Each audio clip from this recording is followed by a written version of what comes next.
Hello everyone, and welcome back to Aarambh Hub. In today's video, we are diving deep into our end-to-end encrypted file sharing project. This video will be split into three main sections. We'll start by setting up a robust backend that ensures our file transfers are secure and private. I'll guide you through the entire process, explaining each step along the way. Once our backend is up and running, we'll shift gears and build a user-friendly front-end that seamlessly interacts with our backend. I'll show you how to make the interface intuitive and responsive. Finally, we'll wrap things up by testing our project to ensure everything is functioning as expected. I'll walk you through some test cases and demonstrate how the end-to-end encryption works in action. If you are excited about this project, I'd like to thank everyone who has supported the project. If you'd like to contribute, you can find a donation link in the description below. We've also set up a Discord channel where you can join the community, ask questions, or share your ideas, so be sure to check that out. So, let's get started on this exciting journey into secure file sharing.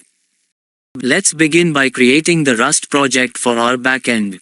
Open up your terminal and run the following command to initialize a new project called secureshare_backend. This command creates a new Rust binary project in a folder called secureshare_backend. The bin flag means that this will be an executable project rather than a library. Now, let's move into our new project directory.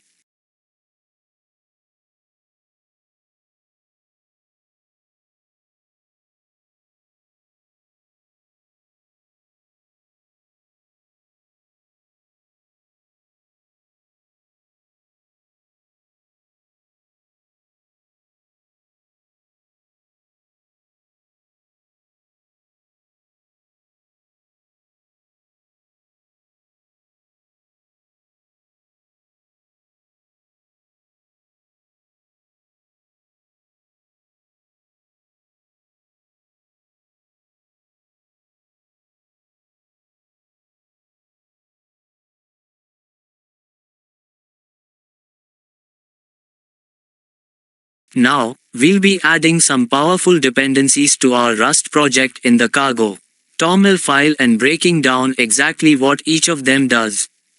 First things first, let's open up our cargo .toml file. This file is essentially the configuration file for your Rust project. It manages project dependencies, metadata, versioning, and more. Today, we'll focus on adding the necessary libraries or crates that we'll need for various tasks like encryption, authentication, handling dates, and more. Here's a list of the crates we'll be adding today. Argon2 is a widely used hashing algorithm that is ideal for password storage. It's secure and resistant to brute force attacks.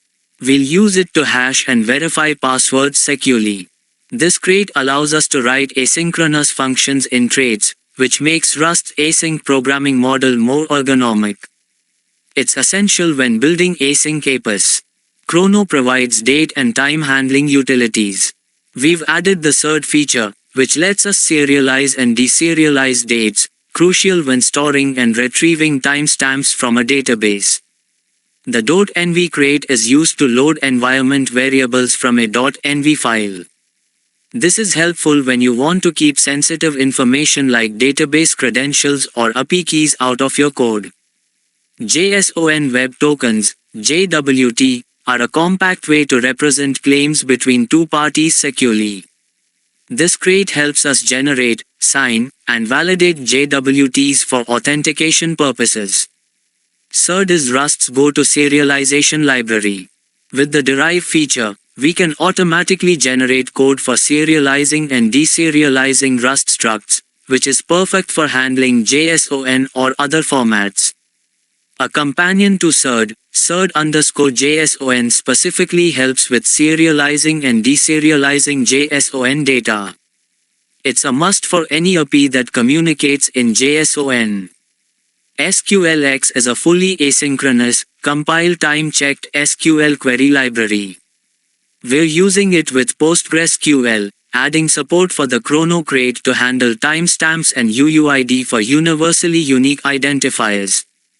UUIDs are useful for generating unique identifiers, particularly in distributed systems. We've enabled CERD for serialization and the v4 feature for generating random UUIDs. The validator crate allows us to validate user input such as email addresses, passwords, and more. With Derive, we can automatically implement validation checks on structs. Axum is a web framework for building APIs. It's fast, async first, and leverages Tokio. We're enabling multi-path support for file uploads in our application. Axum Extra provides extensions for Axum. Here, we've enabled cookie support to handle session management and other cookie-related tasks. Tokio is the async runtime that powers much of the async functionality in Rust. We've enabled the full feature to ensure we have access to all of Tokio's utilities, including async I/O, timers, and task spawning. This crate lets us schedule cron jobs within our async runtime, allowing us to run tasks on a timed schedule, such as cleaning up expired sessions or sending out daily reports. Tower provides a set of modular and reusable components for building reliable and scalable networked services. This crate handles time-related functionality. It's another useful library for managing timestamps or durations in your application. Tower HTTP adds HTTP-related middlewares to Tower, such as CORS support, which is crucial for building APIs that are accessed from browser, and tracing, which is useful for debugging. Tracing subscriber is used for structured logging and diagnostics. It helps track and visualize the performance of your application. The ACE crate is a pure Rust implementation of the ACE encryption algorithm, which we can use for secure data encryption. This crate provides block cipher modes of operation for encryption algorithms like ACE. It's essential when implementing encrypted data storage or communication. The RSA crate lets us perform RSA encryption and decryption, a public key encryption system that is often used for secure data transmission. The RAND crate provides utilities for generating random numbers. It's commonly used for creating unique tokens, random passwords, or random test data.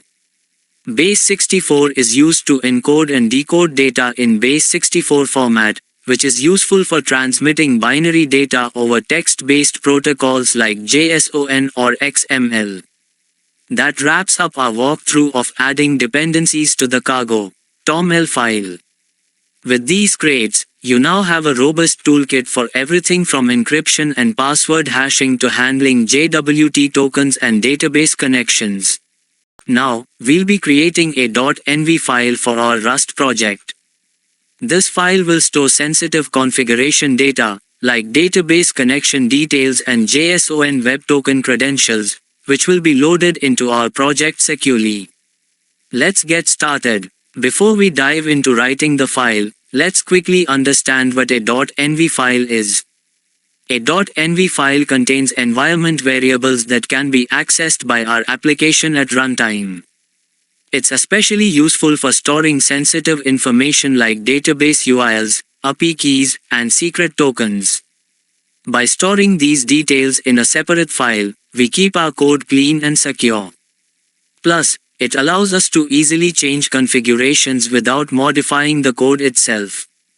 Let's create the .env file in the root directory of our project. Open your project folder and add a new file named .env. Now, let's write some critical environment variables for our application. Database URL. This environment variable holds the connection string for our PostgreSQL database. Let's break it down. PostgreSQL:// This is the protocol used for connecting to the PostgreSQL database. Postgres, password at, here, Postgres is the username and password is the database password. Make sure to replace password with your actual password to access the database. Localhost, 5432. Localhost refers to the machine running the PostgreSQL server, your local computer, and 5432 is the default port for PostgreSQL. File share. This is the name of the database we'll be using for our application. By using the .env crate in Rust, we can access this database URL inside our code to set up a connection to the database without hard-coding the connection details. Next, we're going to define two environment variables for JWT, JSON Web Tokens, in our .env file. JWT secret key. This is the secret key used to sign and verify our JWTs.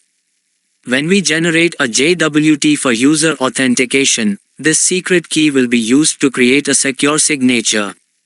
It's critical that this key remains private. Never share this key publicly or commit it to version control systems like GitHub.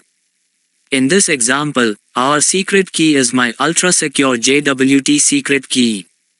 Make sure to use a strong, complex string in your actual project. JWT maxage. This defines the maximum age of the JWT token in seconds. In this example, we've set it to 60, which means the token will expire after 60 seconds. You can adjust this value depending on how long you want your users to stay authenticated before they need to re-authenticate. One more thing before we finish, never commit your .env file to version control.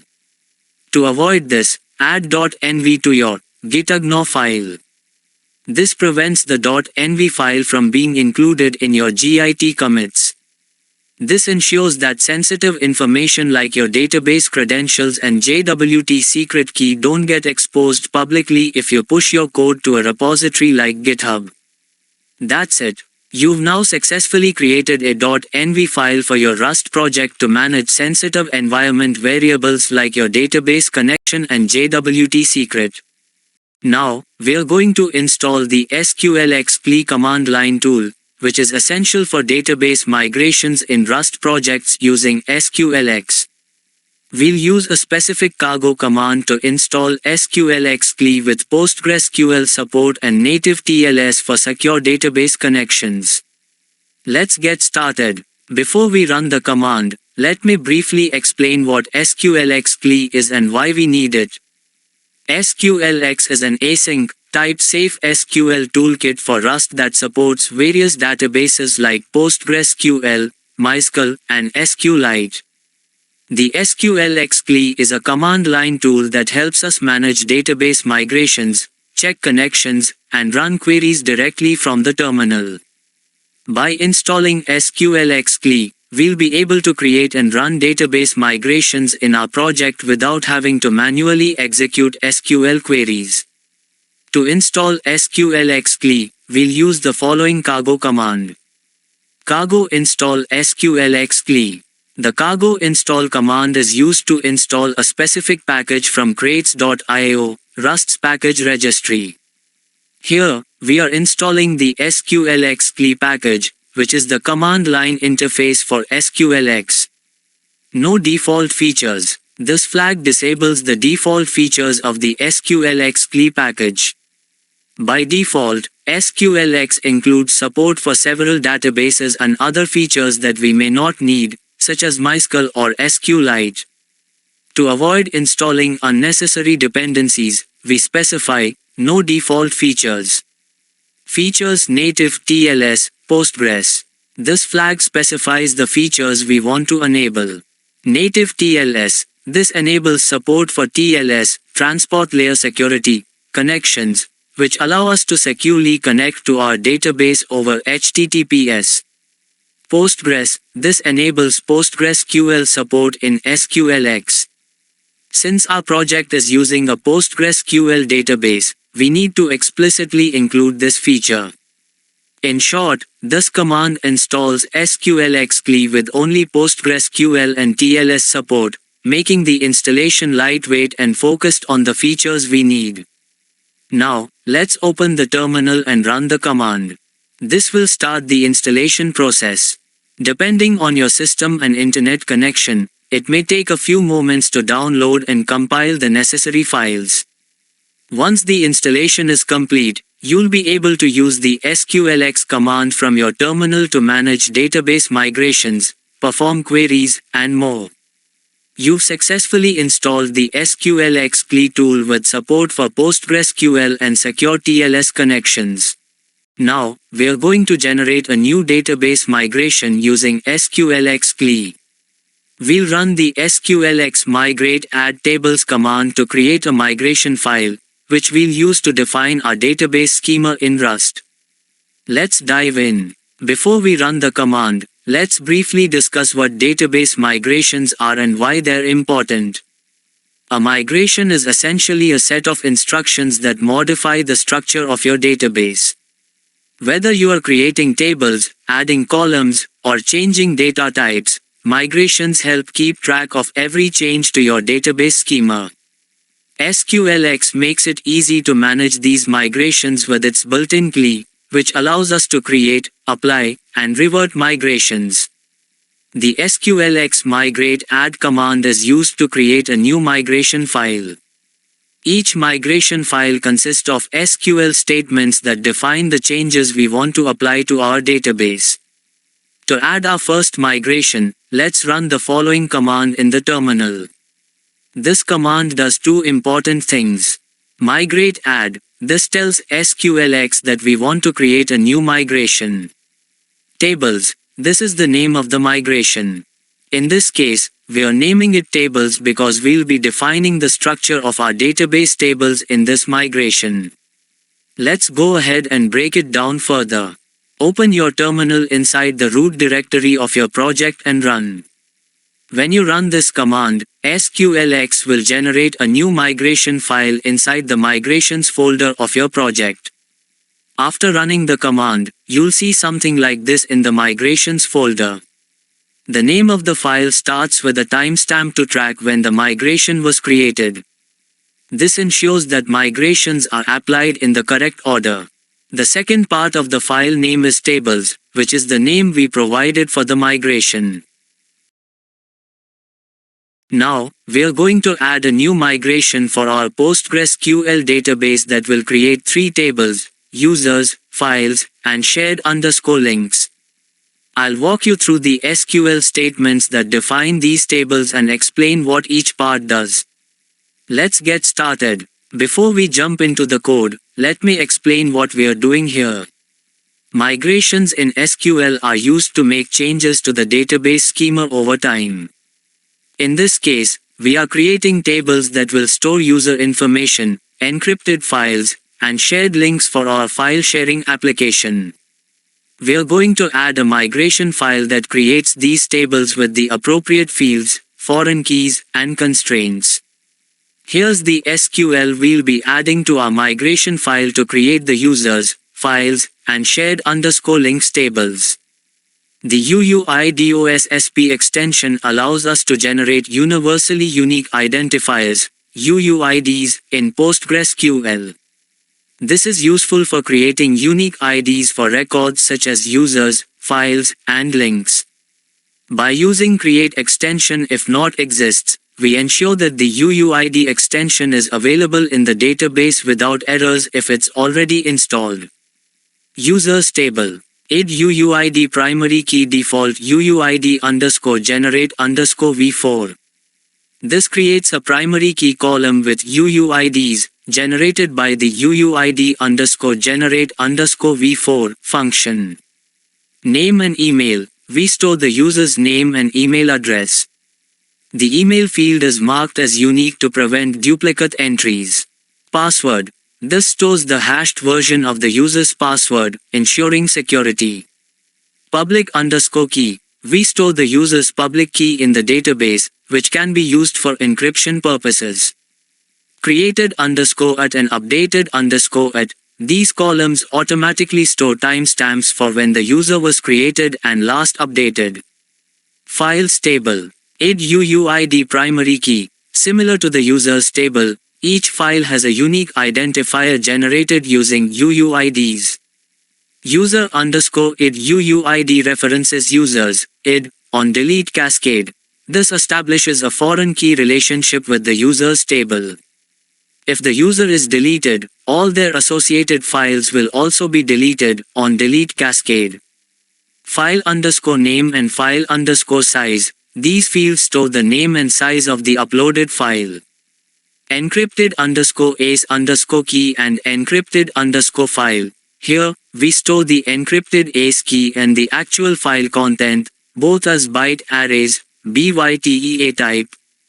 IV. This stores the initialization vector, IV, used in ACE encryption, ensuring secure encryption. Created underscore it. This column records when the file was uploaded.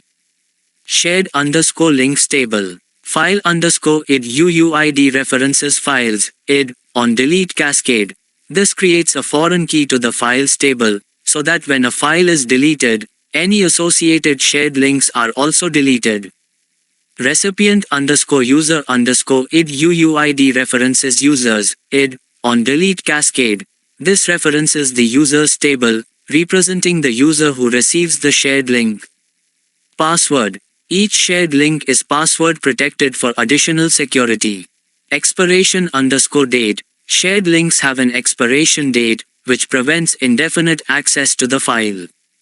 Created underscore it. This column tracks when the link was created.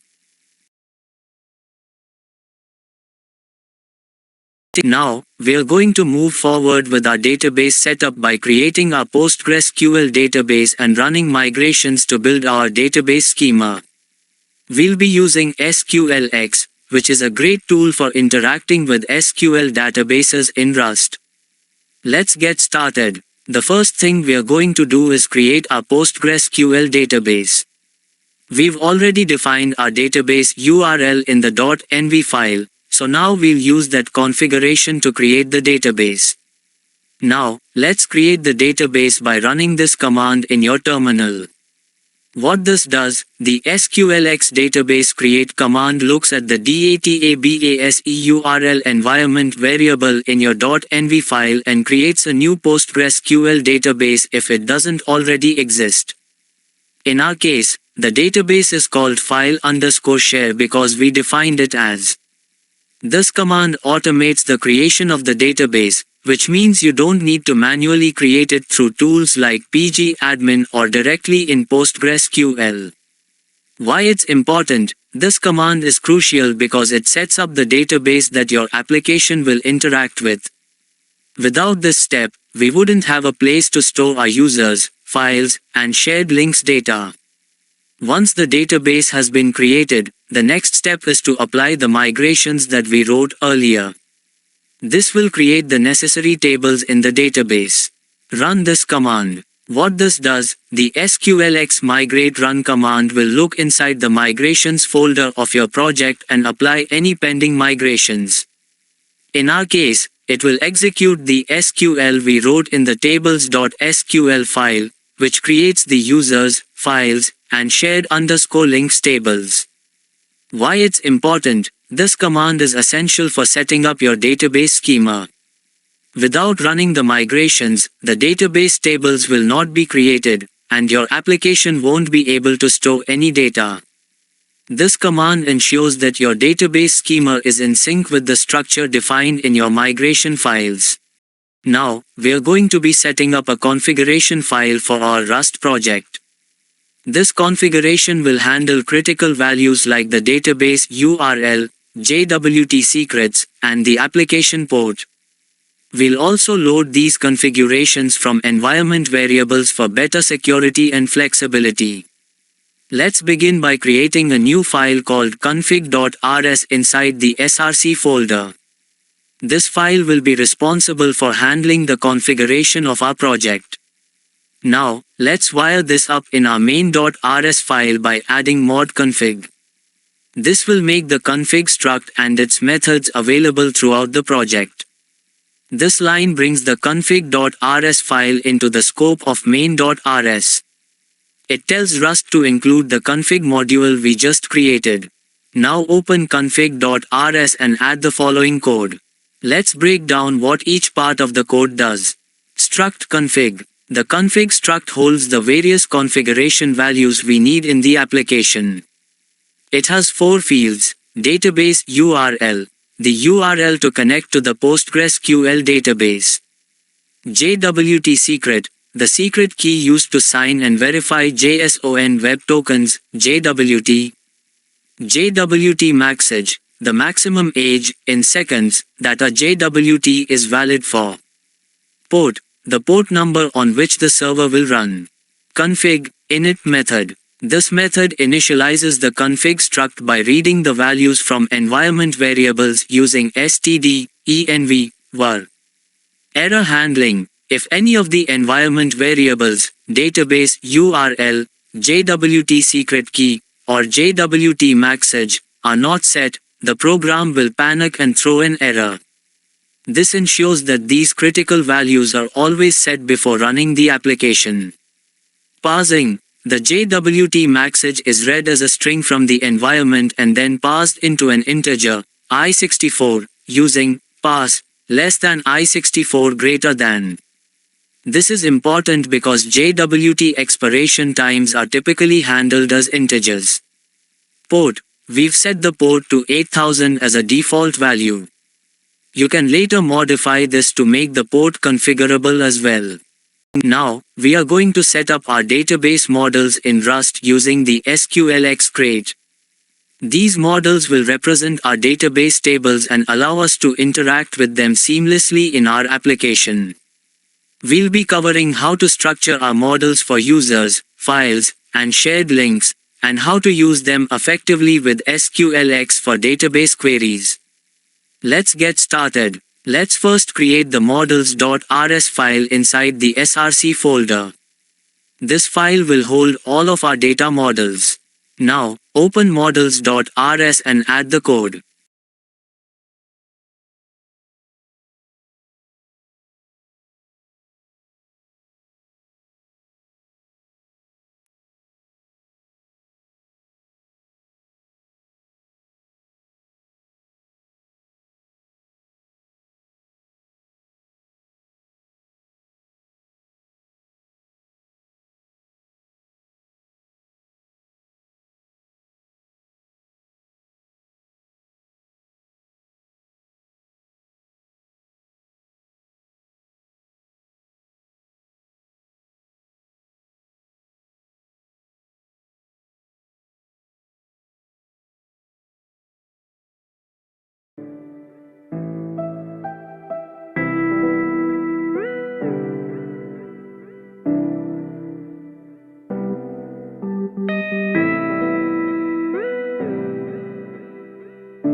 Take one moment, look at the overhead windows on Discovery. Okay, Ronnie, I'm ready to start motion station forward. We will let you know when we think that the NTA is out of the truck so you can relax a little bit.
Let's go through each struct in detail. User struct. This struct represents the user's table in the database. The fields are id, the primary key, AUUID generated using UUID generate version 4. Name, the user's name. Email, the user's unique email address. Password, the hashed password stored securely. Public key, an optional public key for encryption purposes. Created at and updated at, timestamps to track when the user was created and last updated. We derive deserialize and serialize traits to easily convert the struct to n from JSON, from row to map the database result to this struct, and SQLx, type to indicate it's compatible with SQLx. File struct. This struct represents the files table in the database. The fields include id, the primary key, AUUID generated for each file. User id, a foreign key linking the file to the user who uploaded it. File name, the name of the uploaded file. File size, the size of the file. Encrypted ACE key, the ACE key used to encrypt the file, stored as a vec less than U8 greater than. Encrypted file, the encrypted file content, also stored as a vec less than U8 greater than. IV, the initialization vector used for ACE encryption. Created at, the timestamp when the file was uploaded. Shared link struct. This struct represents the shared links table in the database. The fields include id, the primary key, AUUID. File id, a foreign key linking to the files table. Recipient user id, the user to whom the file is shared. Password, a password to protect access to the shared file. Expiration date, the date after which the link will expire and no longer be accessible. Created at, the timestamp when the shared link was created. Sent file details struct. This struct is used to query specific details about files sent by users. The fields are file id, the id of the file. File name, the name of the file. Recipient email, the email of the user receiving the file. Expiration date, the expiration date of the shared link. Created at, the timestamp when the file was sent. Receive file details struct. This struct is used to query details about files received by users. The fields are file id, the id of the file. File name, the name of the file. Sender email, the email of the user who sent the file. Expiration date, the expiration date of the shared link. Created at, the timestamp when the file was received. These models map our application logic to the database, allowing us to create, query, update, and delete entries for users, files, and shared links. Now, we are diving into the DTOs.rs file from our Rust project. DTOs, or data transfer objects, are crucial for managing data across different layers of your application. I'll be explaining each part of the code, so let's jump right in. Remember, you can find the complete code in the GitHub repository linked in the description below. Alright, here we have our DTOs.rs file. Let's break down the code step by step. First, we have the register user DTO struct. This structure is responsible for capturing user registration details. It includes validation for the name, email, password, and password confirmation. The hash, validate, attribute ensures that all fields are correctly populated, and the email format is valid. If the validation fails, it returns a meaningful error message. Next up is the login user DTO. This struct is used for user login. Similar to the registration DTO, it validates the email and password fields to ensure they meet our requirements. Here we have the request query DTO, which is designed for paginated requests. It includes optional fields for page and limit, ensuring that any request for data can be constrained to manageable sizes. Next, we have filter user DTO, which filters user data. This struct provides an easy way to send user information while keeping sensitive data secure. The filter_user function allows us to convert a user instance into this DTO format. The user login response DTO is straightforward. It simply sends back a status and a token after a successful login. This token will be used for subsequent authenticated requests. Here we have the file upload DTOs, which captures the details required for file uploads. It validates the recipient's email, the password, and the expiration date. The custom validation function ensures that the expiration date is valid and set in the future. That's a quick walkthrough of the DTOs.rs file. Each of these DTOs plays a vital role in ensuring data integrity and proper validation throughout our application. If you want to check out the complete code, head over to the GitHub repository link in the description below.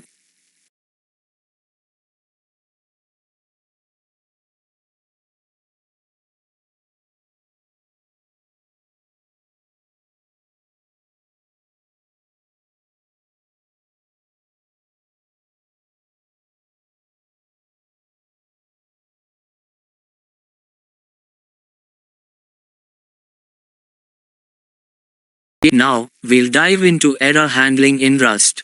We'll be creating an error.rs file, which is essential for managing errors in our application.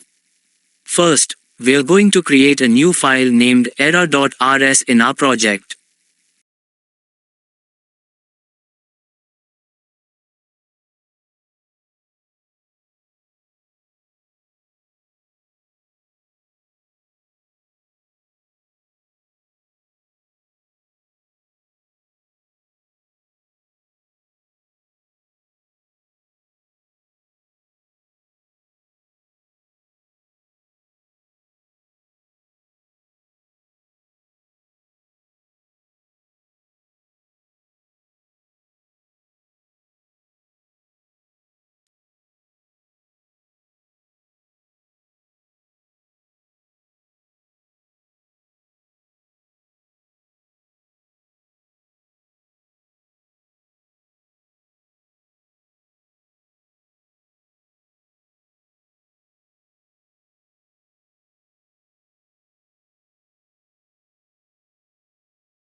Look at the overhead windows on Discovery.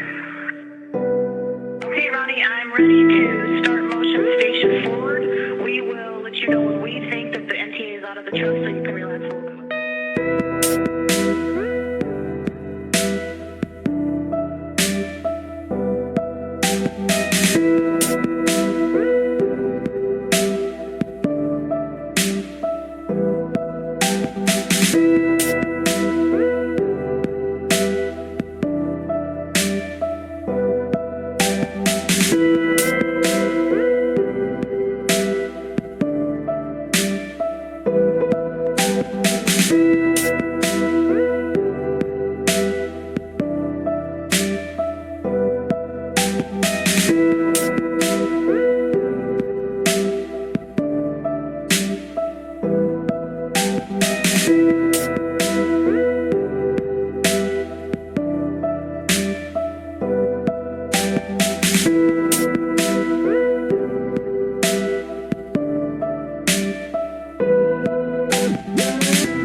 In this section, we define an error response struct that will be used to format error messages returned from RP.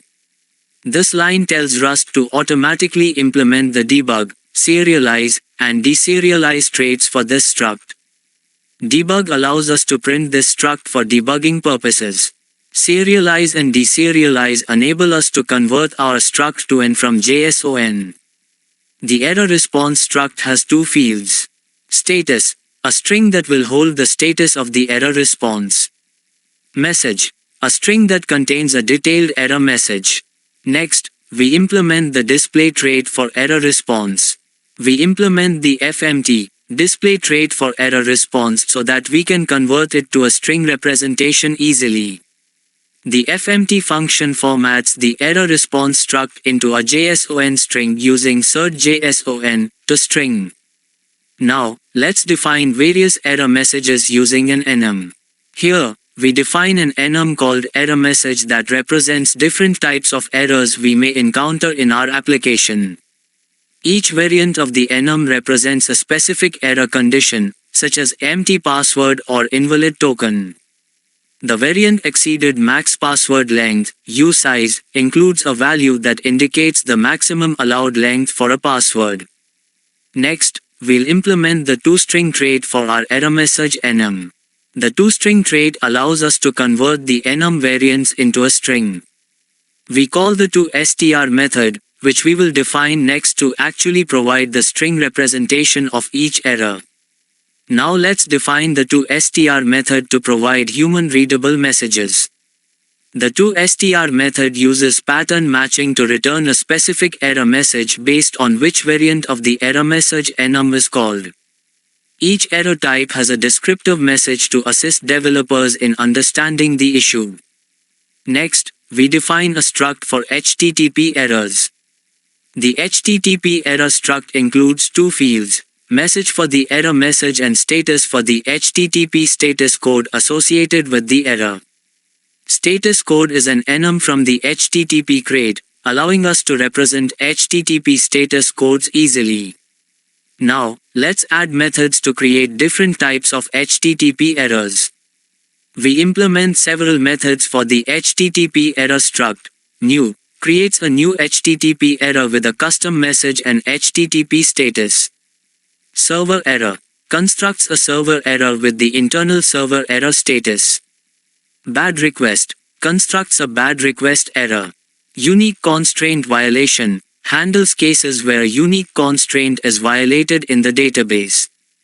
Unauthorized represents unauthorized access. Into HTTP response converts the HTTP error into an HTTP response that includes a JSON body and the associated HTTP status code. Finally, we implement the display and error traits for HTTP error. The FMT display implementation formats the error message and status for easy logging or debugging. The STD error trait implementation allows us to use HTTP error as a standard error type in Rust. The into response trait allows HTTP error to be directly converted into a response that can be sent back to the client. And that's a wrap. We created an error.rs file to handle errors effectively in our Rust application. Remember, effective error handling is crucial for building robust applications. Now, we'll be focusing on creating the db.rs file in our Rust project. We'll walk through how to set up a simple database client structure, step by step, to help you manage your database connections efficiently. Let's dive right in. To start, we're going to create a new file called db.rs in the src folder. This file will handle our database connections using SQLx, which we've already set up in previous videos. If you missed those, make sure to check them out. Now, let's add the following code into db.rs. First, we define a structure called dbClient. The dbClient struct will store our connection pool to the Postgres database, which allows us to interact with the database efficiently. We derive two important traits, debug and clone. The debug trait allows us to print this struct when debugging, and clone allows us to create copies of it. Both are useful for working with structs like this in a larger system. Inside DB client, we have a field called pool. This field is of type pool less than Postgres greater than. In simple terms, this is our database connection pool for a Postgres database. A connection pool helps in managing multiple database connections efficiently by reusing connections, which boosts performance. Now, we're going to add more complex functionality to our db.rs file by introducing an asynchronous trait called user_ext. This trait will define several operations for managing users, encrypted files, and shared links. Let's break it down step by step. Alright, let's break this down. This code defines a trait named user_ext using the async_trait macro. The user_ext trait defines a collection of asynchronous methods for managing various operations, like retrieving user data, saving files, and handling shared links. These methods are designed to work with a database using SQLx, our database library. The first method, get_user, retrieves user data from the database. It accepts three optional parameters: user_id, name, and email. Depending on which of these parameters is provided, the database query will return the matching user. The method returns a result type, either containing an optional user struct or an error if something goes wrong. Next, we have the save_user method. This method allows us to insert a new user into the database. It accepts three parameters: name, email, and password.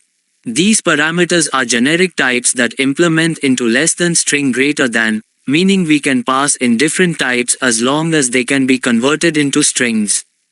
The method returns the created user struct or an error if something goes wrong. The update_user_name method is used to update a user's name based on their user_id. It's a straightforward method that returns the updated user object or an error if the operation fails. Similarly, update_user_password allows us to update a user's password. It accepts the user_id and the new password as parameters. Like the previous methods, it returns the updated user or an error if there's an issue. Moving on, the save_user_key method saves a public key for a user, identified by their user_id. This could be useful for encryption or security features.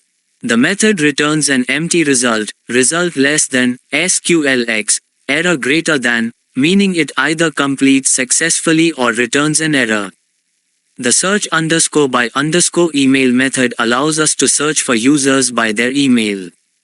This could be handy in scenarios where you want to find users quickly using a partial email address. It returns a vec less than user greater than containing the matching users or an error. This method, save_encrypted_file, is more complex. It's used to save an encrypted file in the database. The method takes several parameters, including the user ID, file details, password, and encryption information such as the ASCII and initialization vector, IV.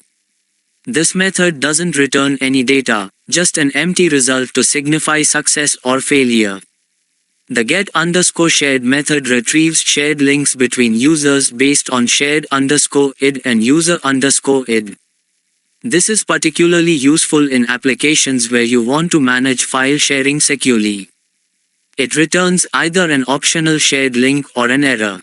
Next, we have the get_file method, which retrieves file information based on the file_id.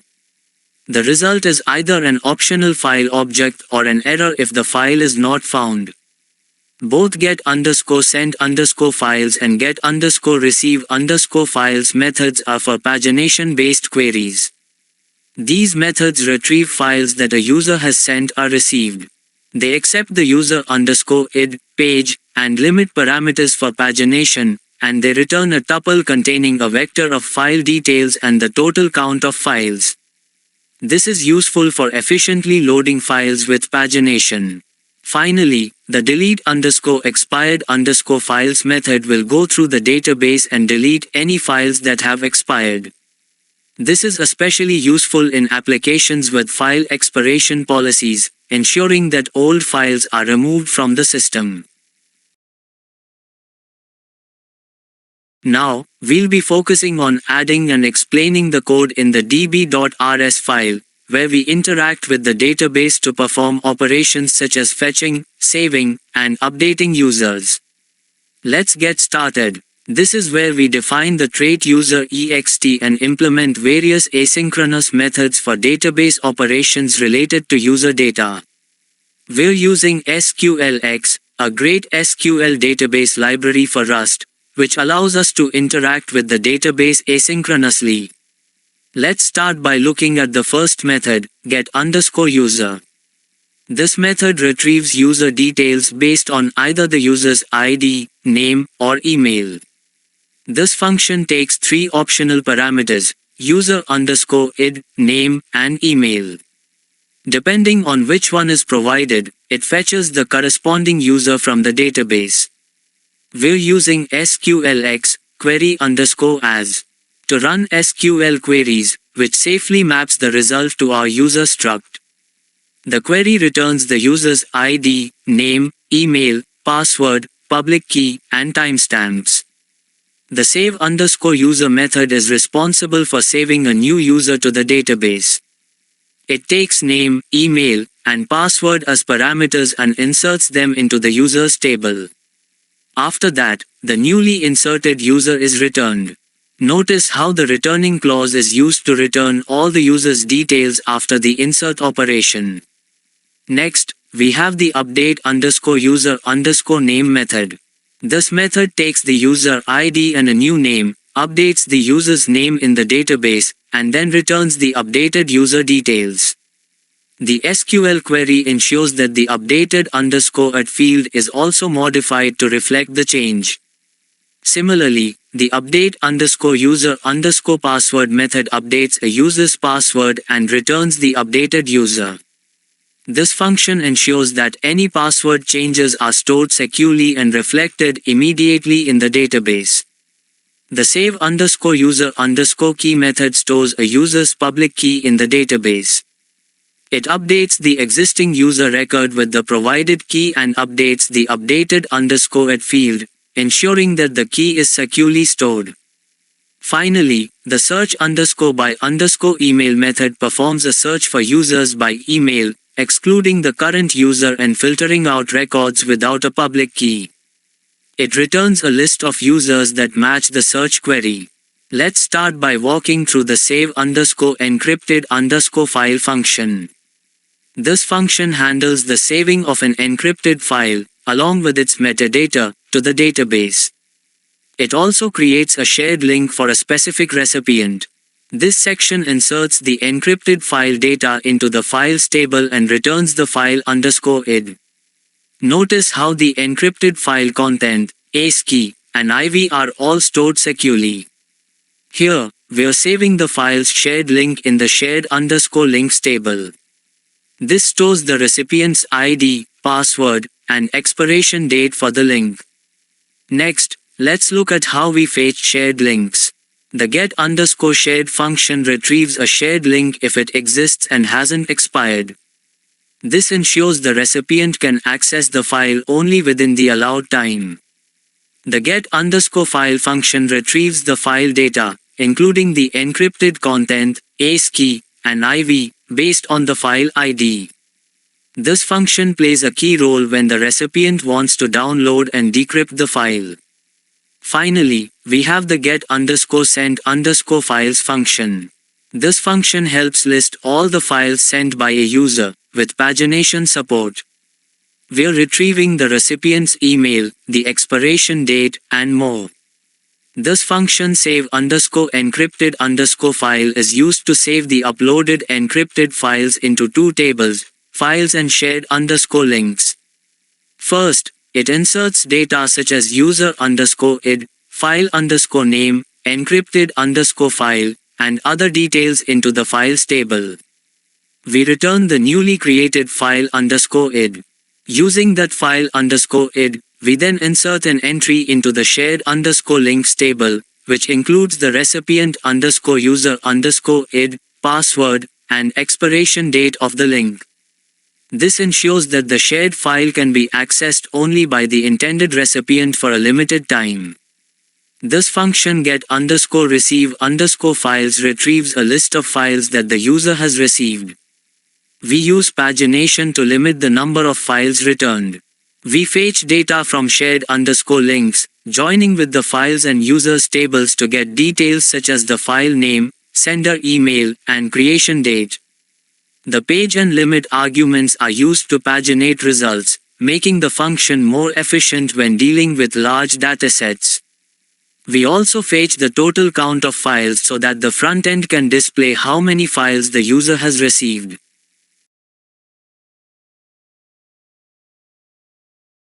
This function delete_expired_files handles the deletion of files and shared links that have passed their expiration date. First, we query the shared _links table to find all links that have expired based on the expiration _date. Next, we gather the corresponding file _id from the files table. If any expired links exist, we delete the entries in both shared _links and files tables, ensuring that expired content is cleaned up from the database.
Now, we're diving into the heart of Rust backend development using Axum.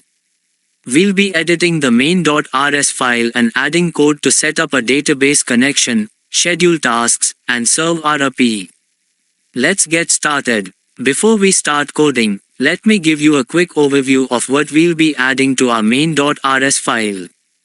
The code will set up a connection to the PostgreSQL database, configure CORS, define our application state, and create a job scheduler to handle background tasks, such as deleting expired files from the database.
The first part of the code defines the app state struct. This struct will hold the shared state of the application, including the environment configuration and the database client. We derive debug and clone so that instances of app state can be easily cloned and printed for debugging. Next, we start our main function, marked as asynchronous using the hash Tokyo main macro. This allows us to run asynchronous tasks. We also set up tracing for debugging by initializing tracing_subscriber. This enables structured logging, helping us track events and errors during runtime. Here, we load our environment variables using .env, OK. This is crucial because our database URL and other configurations are stored in the .env file. The config init function reads these environment variables into a config struct, which we'll use throughout the application. Next, we set up a connection to the PostgreSQL database using PG pool options, new.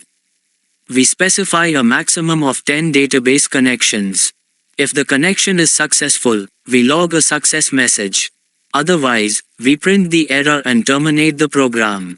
This connection pool will allow us to run database queries asynchronously. To ensure our API can be accessed by a front-end application, we configure CORS, cross-origin resource sharing.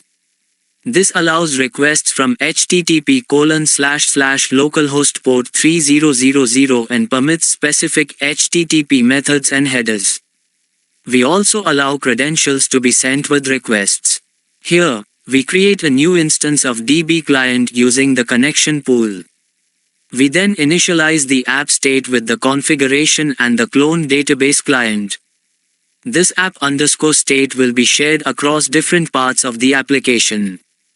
We also set up a job scheduler using job scheduler, new, which will allow us to run scheduled tasks in the background. Now, we define a background job that runs every hour, as specified by the cron-like schedule, 00*******. The job clones the DB_client and asynchronously deletes expired files from the database. If the deletion succeeds, we log a success message, otherwise, we log the error. Finally, we spawn a new asynchronous task to start the job scheduler, which will run in the background. We then set up our API routes with router, new, and apply the CORS layer. The server listens on the configured port and starts serving our Axum API. The message, Rocket server is running, confirms that everything is set up correctly. And there you have it. In this video, we added a PostgreSQL database connection, set up CORS, created an application state, and scheduled background tasks to keep our application running smoothly. Now, we'll be building a utility module in Rust to securely hash and verify passwords using the Argon2 algorithm. This is an essential feature for any authentication system. So, let's jump right into the code. First, let's create a new folder inside our src directory called utils. Inside utils, we'll add two files, mod.rs and password.rs. The password.rs file will contain a hashing and comparison logic, while mod.rs will be used to re-export the modules so they can be easily accessed elsewhere in our project. Our mod.rs file is quite simple. It just re-exports the password.rs module, which contains the main functionality for password hashing and comparison. By including this, we make our password functions available to the rest of the project.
In the password.rs file, we start by defining a constant maxpasswordlength, which limits the maximum password length to 64 characters.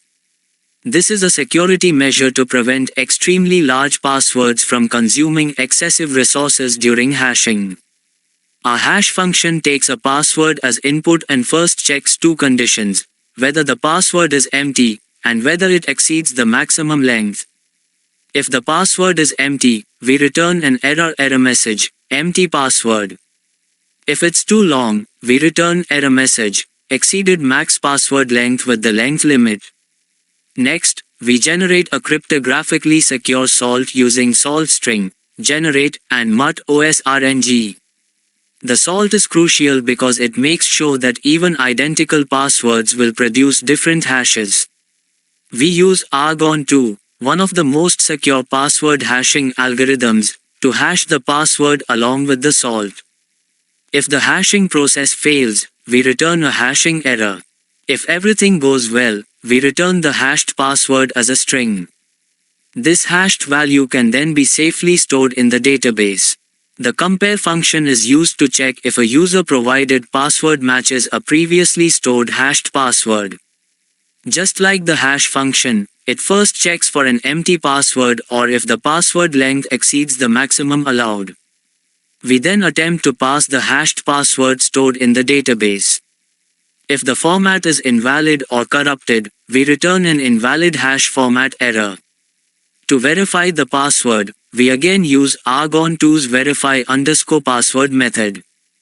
If the provided password matches the stored hash, we return true, otherwise false. This provides a secure way to authenticate users by comparing hashed passwords. The result is wrapped in an OK indicating that the comparison was successful, and it either matches or doesn't. In both the hash and compare functions, you'll notice we're using an error message enum for custom error handling. This allows us to provide specific feedback when something goes wrong, such as an empty password or hashing failure. I've already set up this enum in a separate file, but feel free to define it based on your own error handling strategy. Now, we'll learn how to securely create and decode JSON Web Tokens, JWT, in Rust. JWTs are widely used for authentication and authorization in web applications, so let's jump into the code. We'll start by creating a token.rs file in the utils folder of our Rust project. This file will contain two main functions: create_token to generate a JWT, and decode_token to verify and extract information from a JWT. Let's go through the implementation step by step.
We start by defining a token claims struct. This struct holds three pieces of data. Sub, the subject, which is typically the user ID, IAT, the issued at time, representing when the token was created, express, the expiration time of the token. We derive serialize and deserialize for the struct so that it can easily be converted to and from JSON when creating or decoding the JWT. Next, we define the create_token function. This function accepts three parameters. User_id, a string slice representing the user ID, secret, a byte slice, which is the secret key used to sign the token, expires _in seconds, the token's expiration time in seconds. First, we check if the user_id is empty, and if so, we return an error indicating an invalid subject. We then capture the current time using UTC, now. The issued at time, IAT, is set to the current timestamp, and the expiration time, express, is calculated by adding the specified duration to the current time. We then create a token claims struct with this data. To generate the JWT, we use the encode function provided by the JS on Web Token Crate. The encode function takes three parameters. Header, default, which sets the default header for the JWT, using the AES-256 algorithm, claims, the payload we created earlier, encoding key, from _secret, secret, the secret key used to sign the token. The result is a JWT string that you can return to the client for authentication. The decode_token function is responsible for verifying the JWT and extracting the user ID from it. Here's how it works. The decode function takes three parameters. The token string, the decoding key created from the secret key, validation settings, which specify that the token is signed using the AES-256 algorithm. If decoding succeeds, we extract the user ID from the claims and return it. If the decoding fails, we return an error indicating an invalid token with an unauthorized status code. You might have noticed that we handle errors carefully in both functions. In create_token, we return an error if the user_id is empty, and in decode_token, we return an unauthorized error if the token is invalid. Proper error handling is crucial for secure authentication systems, as it ensures that invalid tokens can't be used to bypass security. And that's how we implement JWT creation and decoding in Rust using the JS on Web Token Crate. With this setup, you can easily generate tokens for user authentication and verify them securely in your API. Now, we'll be learning how to securely generate and store RSA key pairs in Rust. This is a key component in many cryptographic applications. Let's dive right into the code. We're starting by creating a new file called keys.rs inside our utils folder. In this file, we will write an asynchronous function to generate a 2048-bit RSA key pair. Additionally, we will save the private key to a file and the public key to a database. Let's break down the code step by step.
First, we define an asynchronous function generate underscore key that takes two parameters.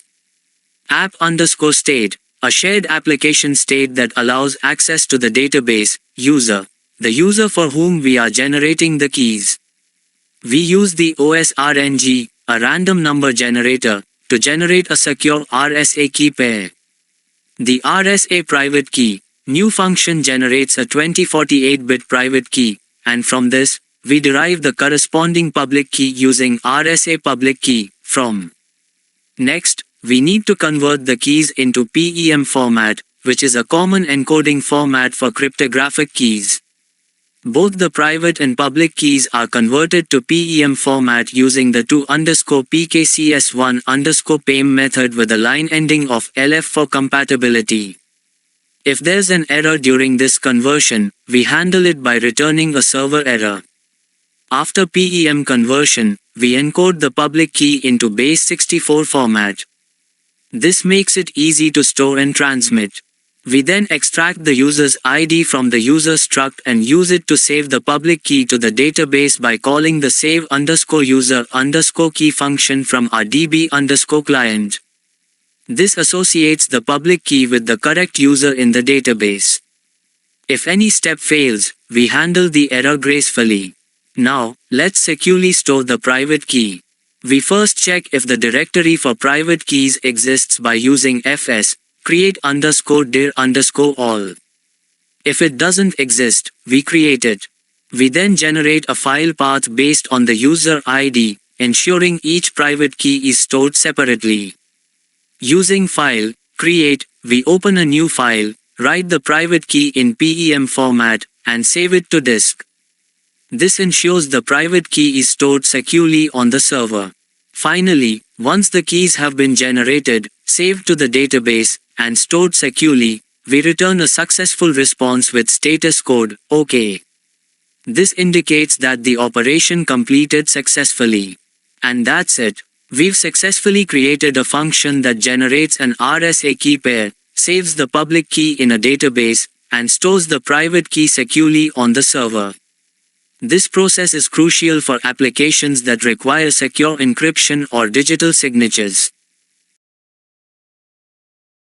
Now, we are diving into a crucial topic, implementing JWT authentication middleware in Rust. We'll learn how to protect our API routes by verifying user tokens. Let's get started. We begin by creating a new file called middleware.rs inside the src folder. The purpose of this file is to implement a middleware function that checks if a user is authenticated by verifying their JWT token. If the token is valid, we allow access to the protected routes. If not, we return an error response.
First, we define the JWT auth middleware struct.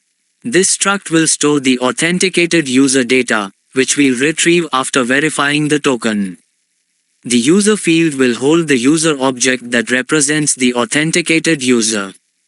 Notice that we derive traits like serialize, deserialize, debug, and clone for easy serialization and manipulation. Next, we define the core of the middleware, the auth function. This is where we'll perform the authentication logic.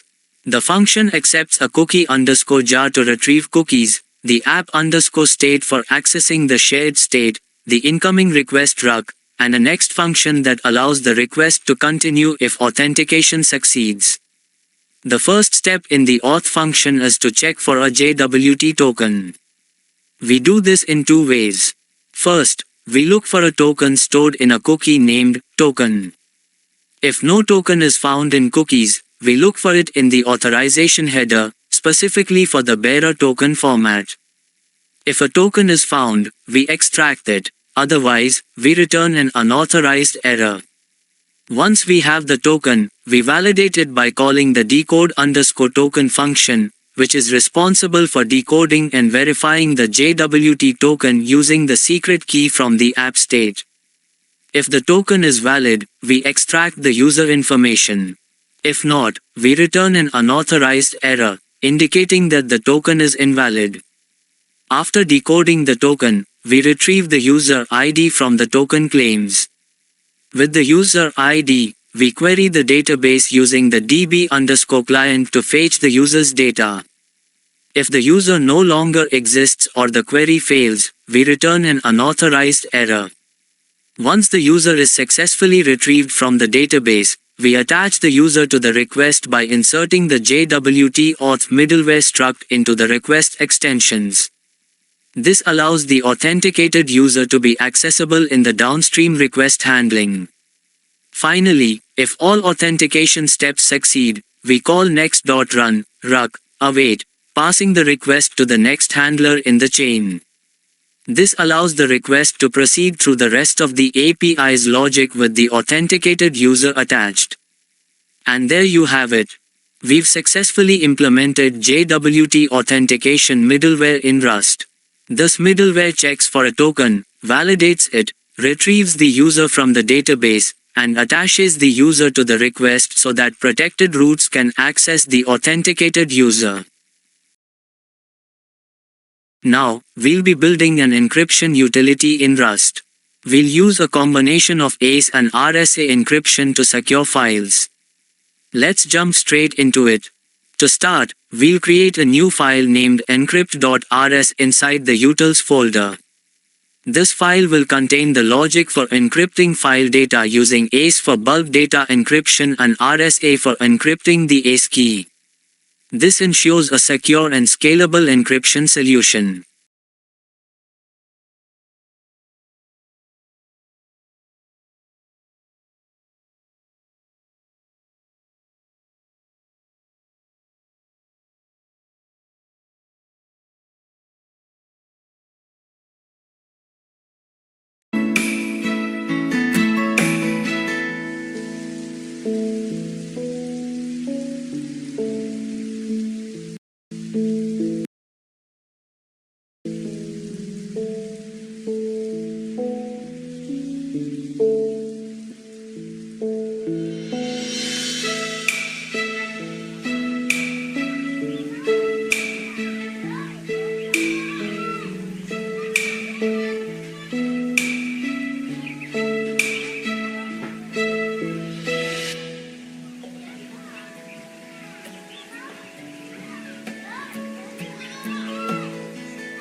First, we define our encrypt_file function. It accepts two parameters: file_data, which is the raw data of the file we want to encrypt, represented as a vector of bytes; user_public_key, which is the RSA public key of the user, used to encrypt the ACE key securely. The function returns a result containing three elements: the encrypted ACE key, the encrypted file data, and the initialization vector, IV. These elements are necessary for decryption. Next, we generate a 32-byte ACE key and a 16-byte initialization vector, IV. These will be used in the ACE encryption process. We use the rand, thread_RNG, function to generate random values for both the ACE key and the IV. This ensures that every encryption is unique and secure. Now, we use AES-256 encryption in cipher block chaining, CBC, mode, with PKCS7 padding. This mode allows us to securely encrypt data in blocks, using the AES key and the IV. After setting up the cipher, we encrypt the file data, which is stored in the buffer. The encrypt_vec method takes the file data and returns the encrypted result. To further secure the file, we encrypt the ACE key itself using the user's RSA public key. This way, only the user who holds the corresponding RSA private key can decrypt the ACE key and subsequently decrypt the file data. We use PKC's 1v15 encrypt, a widely used RSA padding scheme, for this encryption. Finally, we return the three components: the ACE key encrypted with RSA, the encrypted file data, and the initialization vector, IV. These three elements are required for the decryption process and will be securely stored or transmitted. And that's it. We've successfully implemented a robust file encryption system using ACE and RSA in Rust. With this approach, we can securely encrypt large files, while protecting the encryption keys using asymmetric encryption. Now, we implemented file encryption using ACE and RSA in Rust. Today, we'll complete the process by implementing file decryption. Let's get started. To begin, let's create a new file named decrypt.rs inside the utils folder. This file will handle the decryption of files encrypted with our previous ACE and RSA implementation. We'll walk through decrypting both the ACE key and the encrypted file data.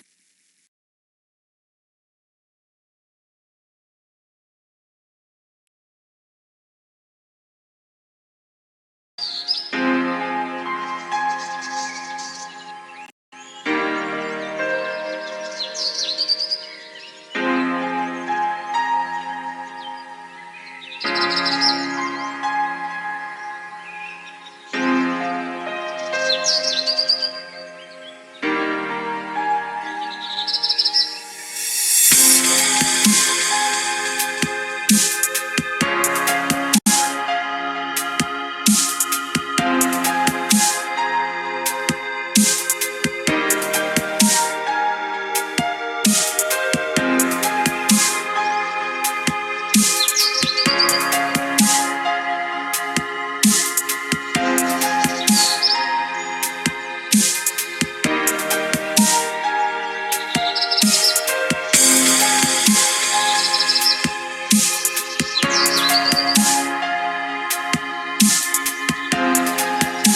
Let's start by defining the decrypt_file function.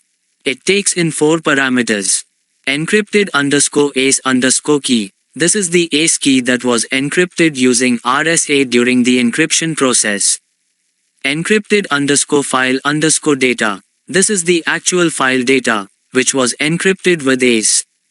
IV, the initialization vector, IV, used in the ACE encryption. User_private_key, the RSA private key that will be used to decrypt the ACE key. The function will return the decrypted file data, or an error if something goes wrong. The first step in decrypting the file is to decrypt the ACE key. During encryption, the ACE key was encrypted using the RSA public key. Here, we use the corresponding RSA private key to decrypt it. We use PKC's 1v15 encrypt as the encryption padding. If decryption fails, we return a server error and log the issue. Once decrypted, we have the ACE key that will be used to decrypt the file. Next, we use the decrypted ACE key and the provided initialization vector, IV, to set up the ACE cipher for decryption. Just like during encryption, we use AES-256 in cipher block chaining, CBC, mode with PKCS7 padding. This cipher will allow us to decrypt the file data that was previously encrypted. Now, we use the ACE cipher to decrypt the file data. We pass the encrypted file data into the cipher's decrypt_vec method, which decrypts the data in place. If decryption is successful, the decrypted file data is returned. Otherwise, an error is raised. Finally, we return the decrypted file data, which is now in its original form. This completes the file decryption process, making the data accessible again. And that's how you implement file decryption in Rust. We've walked through decrypting the ACE key using RSA and decrypting the file data using AES-256. With this approach, you can safely decrypt files that were encrypted. Now, we'll be diving into how to create user registration in a Rust web application.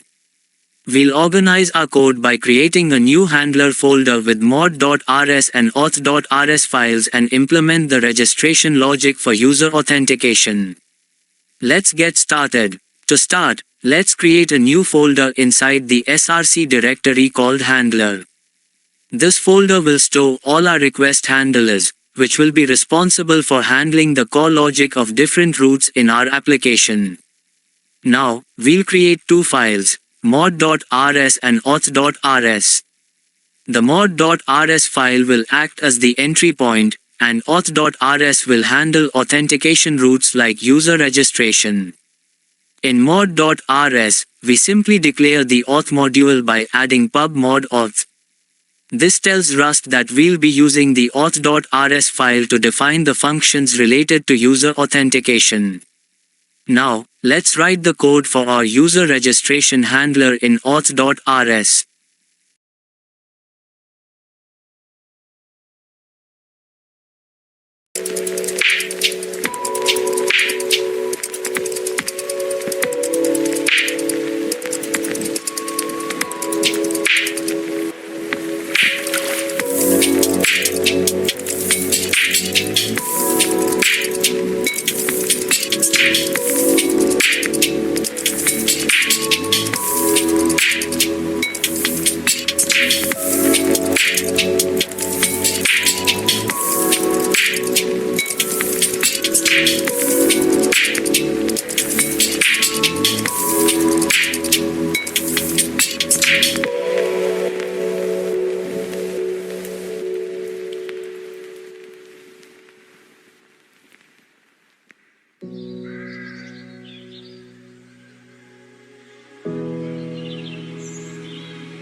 First, we define an async function called register. This function will handle the incoming request for user registration. We use extension app_state to access our application state, which holds shared resources like the database client. The JSON body parameter allows us to deserialize the incoming request body, which will contain the user's registration details in the form of a register user DTO. Before saving the data, we validate the input using body validate. If validation fails, we return a bad_request error with the validation message. Next, we hash the user's password using the password hash function. It's critical to hash passwords before storing them in the database for security purposes. If an error occurs during hashing, we return a server_error. Now, we interact with the database by calling save_user on the db_client stored in our app state. We pass the user's name, email, and the hashed password to save the new user into the database. This operation is asynchronous, so we await its result. Once we receive the result from the database, we handle the different outcomes with a match statement. If the user is saved successfully, we generate an API key or token, in this case, using generate_key, and return a success response with a 201 created status code. If the error is related to a unique constraint, such as the email already existing in the database, we return a unique _constraint_violation error with an appropriate message. For any other errors, we return a generic server error. Finally, we send a response back to the client indicating that the registration was successful. This will give a clear message to the user that their account was created successfully and they can proceed with login. That's how you implement user registration in Rust. By organizing your code into modules and handling database interactions efficiently, you can create secure registration functionality in your web application. Now, we are going to dive into building a secure login system in Rust. We'll be adding a login function inside the auth.rs file and break down how user authentication works. Let's get started. To begin, let's open our auth.rs file inside the handler folder. Here, we are going to create the login function that will handle authenticating users. This function will receive user credentials, verify them, and then generate a secure JWT token if the login is successful.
Let's start by defining the login function as async.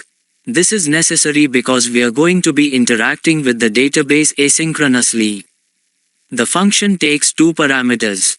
Extension, app_state, gives us access to shared application state, including the database client and environment variables like the JWT secret.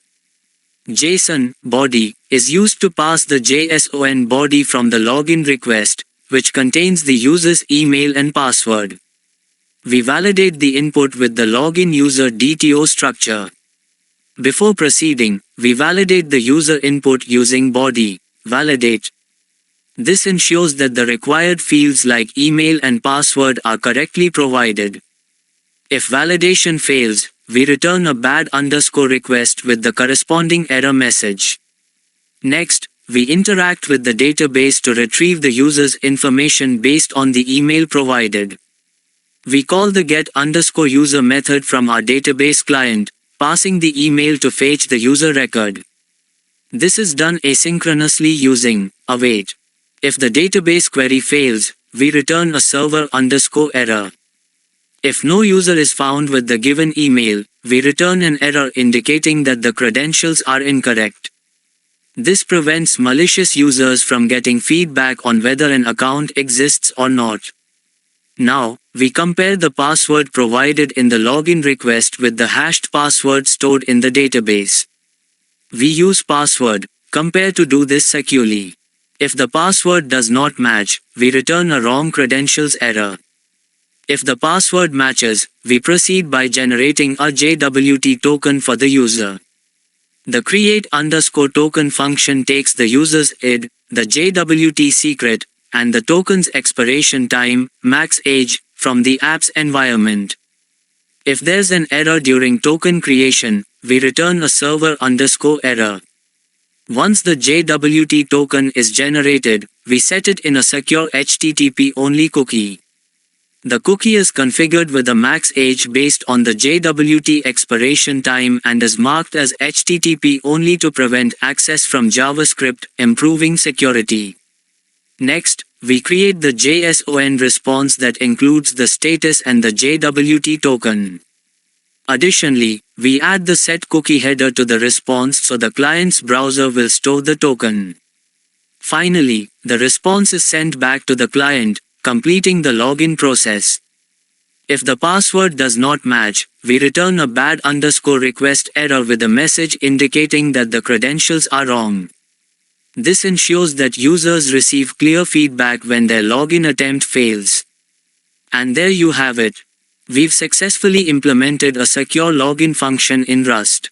By validating user input, checking credentials, and issuing JWT tokens, we've built a robust authentication flow.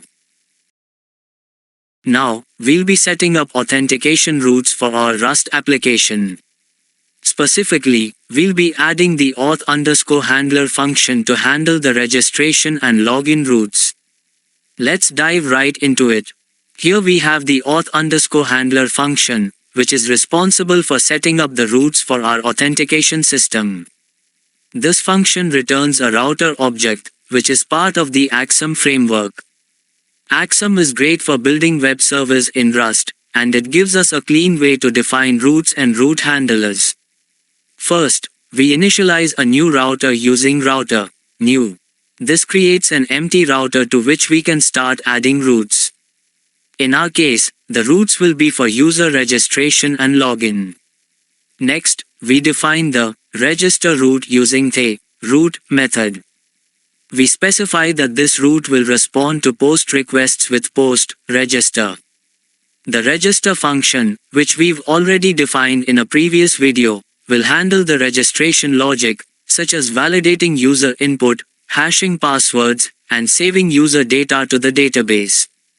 Similarly, we define the login route using route. Just like the registration route, this one listens for post requests and calls the login function.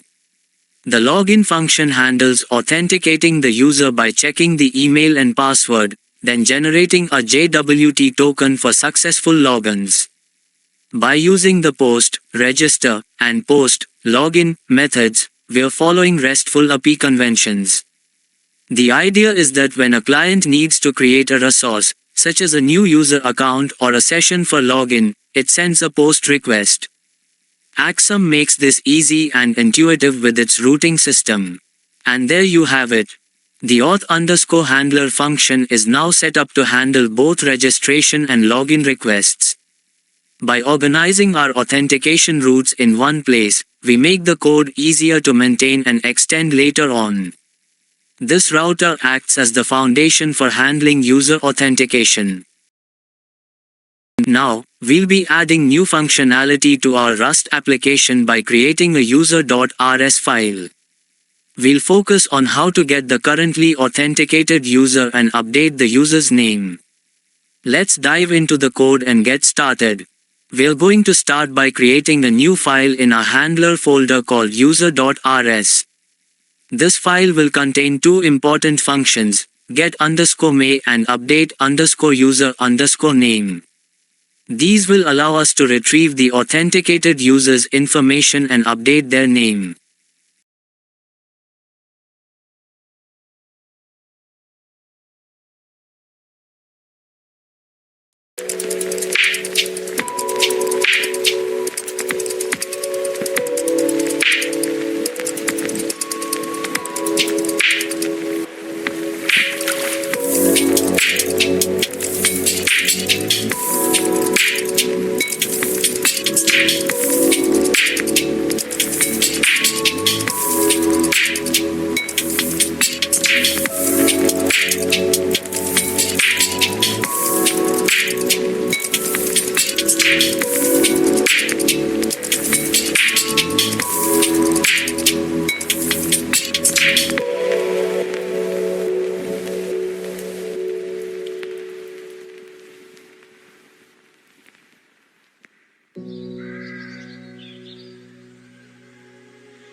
Let's break down the first function, get_me. This is an asynchronous function that returns the current authenticated user's data. The function takes two parameters, app_state for accessing our application state, and user, which is injected through the JWT authentication middleware. This ensures that the user making the request is authenticated. We extract the user from the JWT and then use filter user DTO to filter the sensitive data. This ensures that we only send non-sensitive user information back to the client. We then construct a user response DTO object, which includes a success status and the filtered user data. Finally, we wrap this in a JSON response and return it to the client.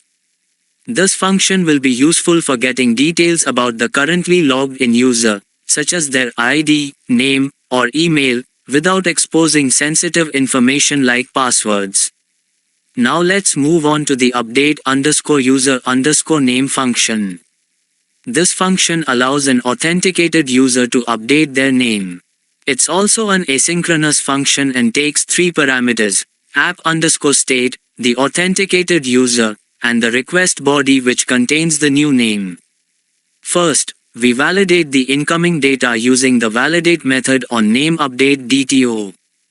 If the validation fails, we return a 400 bad request error, indicating that the input is invalid. We extract the user's ID and convert it into a UUID, which is necessary for identifying the user in the database. Then, we call the update_user_name method on our DB_client, passing the user ID and the new name from the request body. If the database update fails, we return a 500 internal server error. Otherwise, we proceed to filter the updated user data. After successfully updating the user's name, we construct a success response similar to what we did in the get_me function. The response includes the updated user information, with sensitive data filtered out, and we send this back to the client in our JSON format. And that's it. We've now implemented two essential user functionalities, retrieving the current user's information and updating the user's name. With these in place, our Rust application can manage user data more efficiently. And now, we're going to dive deeper into handling user data by adding two new functions to our user.rs file, one to update the user's password and the other to search for users by email. We'll break down the code and explain how each part works. Let's get started. We'll begin by implementing the update_user_password function, which will allow users to securely change their passwords after validating the old one.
The update_user_password function starts by validating the request body using the user password update DTO.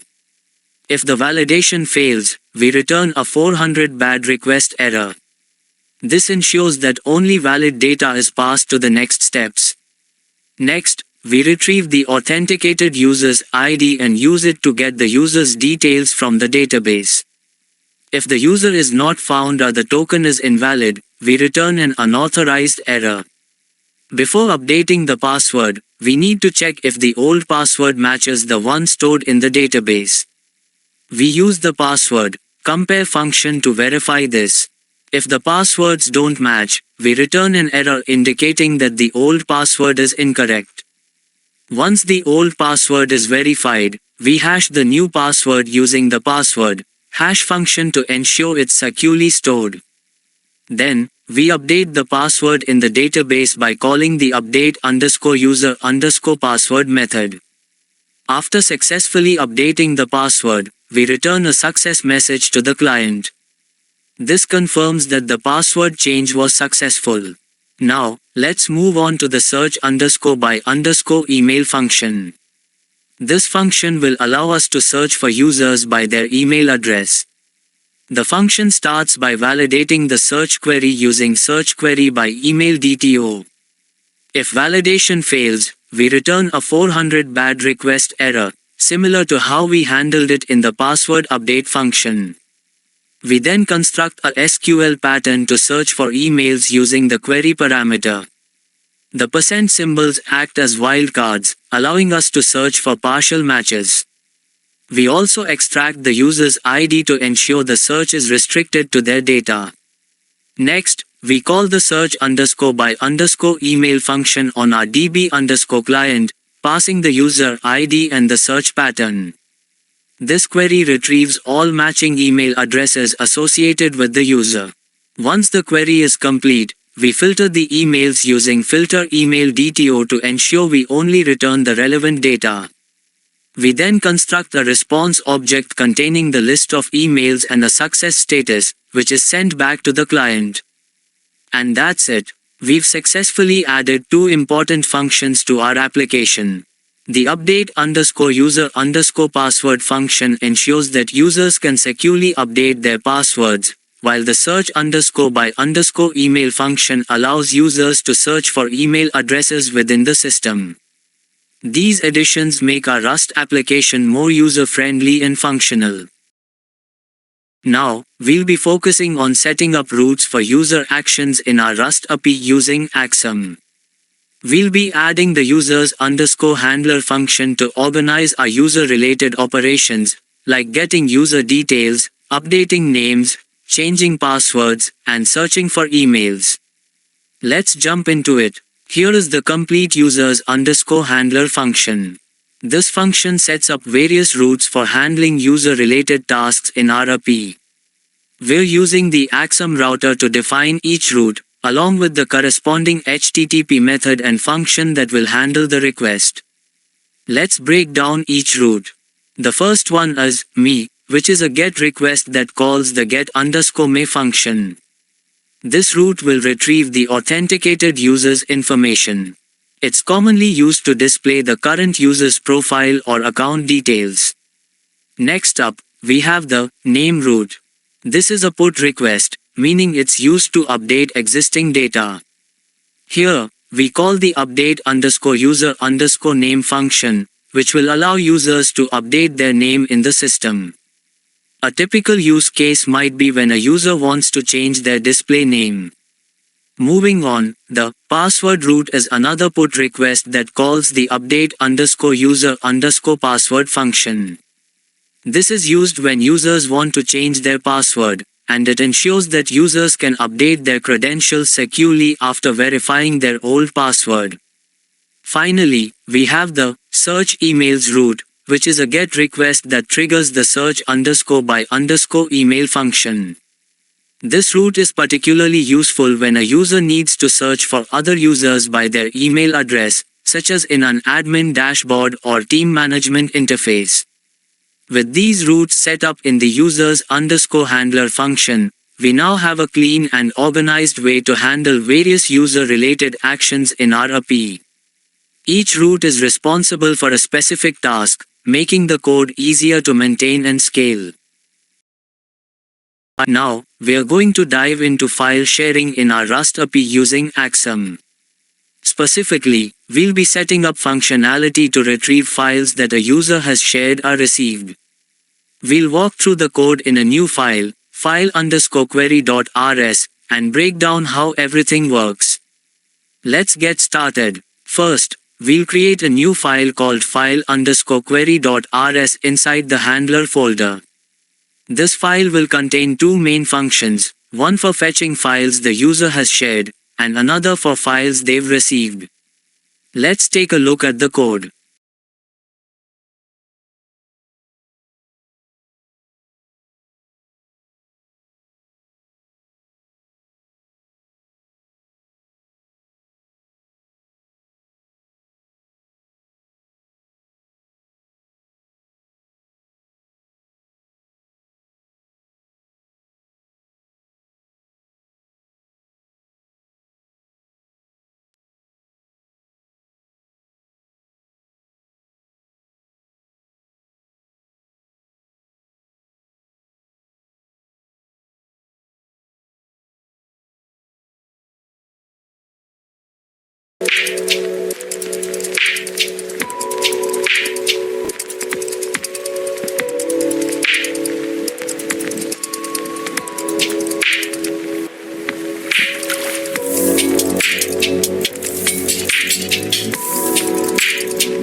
Now, this first function, get_user_shared_files, allows us to retrieve files the user has shared with others. Let's break down what's happening here. At the top, we're receiving query parameters for pagination. We allow the user to pass in page and limit values, which we set to defaults if they aren't provided. These values help us control how many shared files we fetch at once.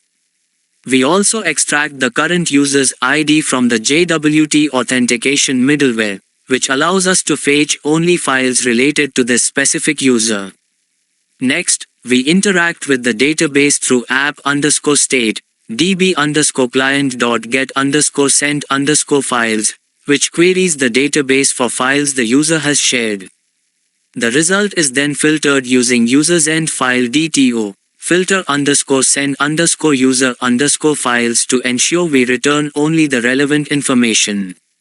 Finally, we package everything into a user's end file list response DTO, which includes the status of the request, the filtered files, and the total number of results.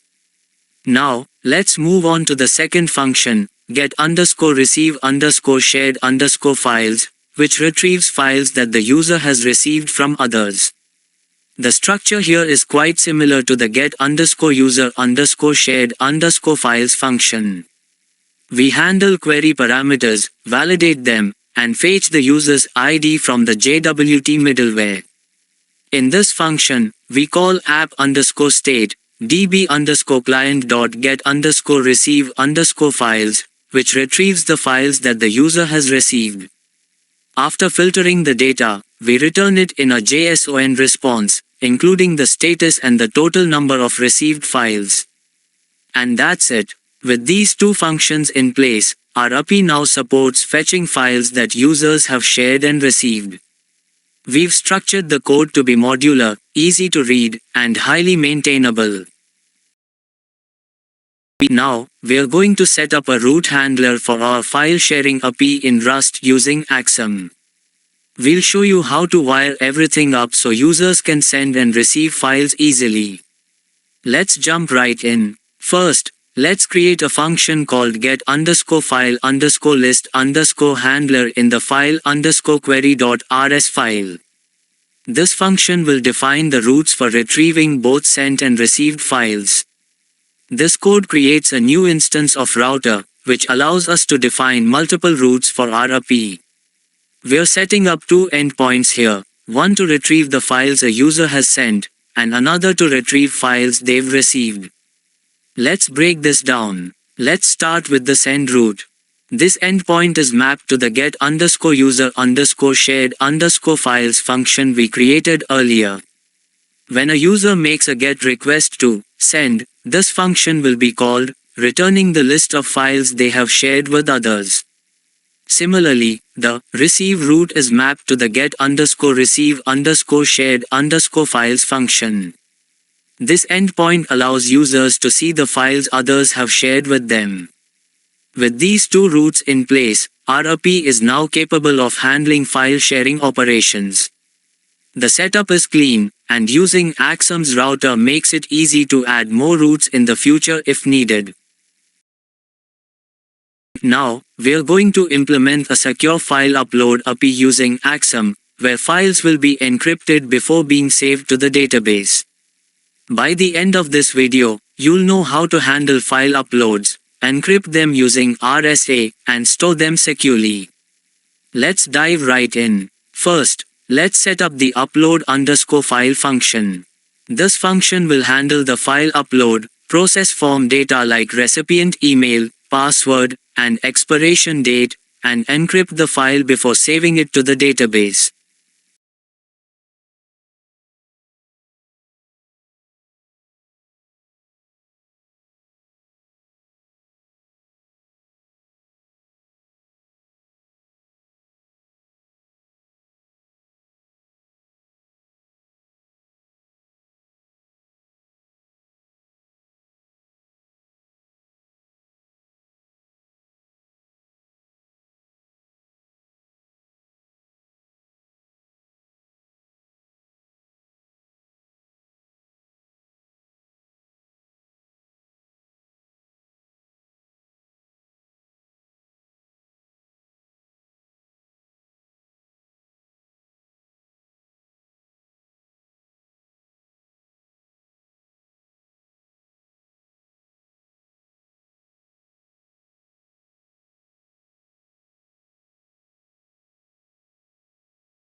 We're using Axum's extension to inject shared application state, and we pass in the authenticated user using our JWT auth middleware. Additionally, we receive the file and form data as a multipart type to handle the incoming file and fields. Now, let's process the incoming multipart form data. We'll loop through each field to extract the file, recipient's email, password, and expiration date. Here, we initialize several variables to store the file data, file name, and form details. The while let sum field loop processes each field in the form, checking if it's the file or one of the form inputs like the recipient's email, password, or expiration date. After processing the form data, we validate the inputs and find the recipient user based on their email. Here, we validate the form data using a custom validation method, ensuring everything is correct before proceeding. Then, we search for the recipient user in our database using their email address. If no user is found, we return an error. Now that we've processed the file and recipient details, it's time to encrypt the file using the recipient's public key. This ensures that only the recipient can decrypt and access the file. We start by retrieving the recipient's public key from the database, decode it, and convert it into a usable RSA public key format. Then, we encrypt the file using this key. The result is an encrypted file, an ACE key, and an initialization vector, IV, for decryption. With the file encrypted, we now save it to the database along with metadata like the file name, recipient, and password hash. First, we get the user ID of the person uploading the file and hash the password provided in the form. We also pass the expiration date and convert it into a UTC format. Finally, we save all this data, encrypted file, key, and IV, to the database using our save_encrypted_file function. Lastly, we return a success response to confirm that the file was uploaded and encrypted successfully. The response DTO contains a success message, which we return as a JSON response to let the client know that the file upload was successful. And that's it. We've successfully created a secure file upload API that encrypts files before saving them to the database. This ensures that sensitive files are only accessible to the intended recipient.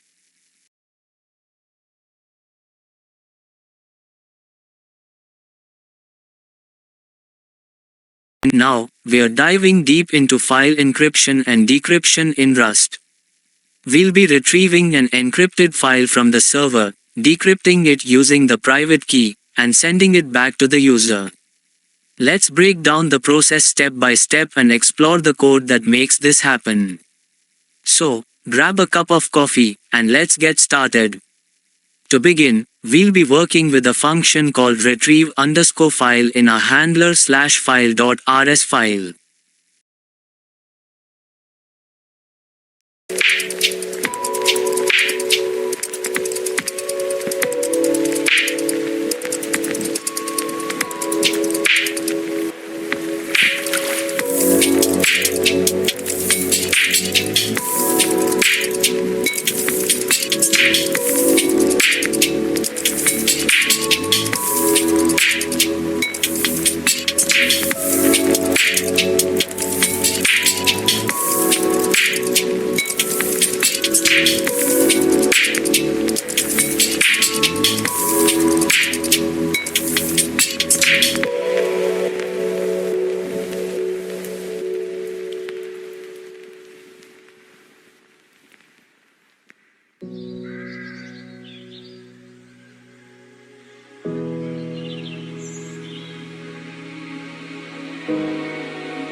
This function takes in several components such as app_state. This holds our application's state, which includes our database client.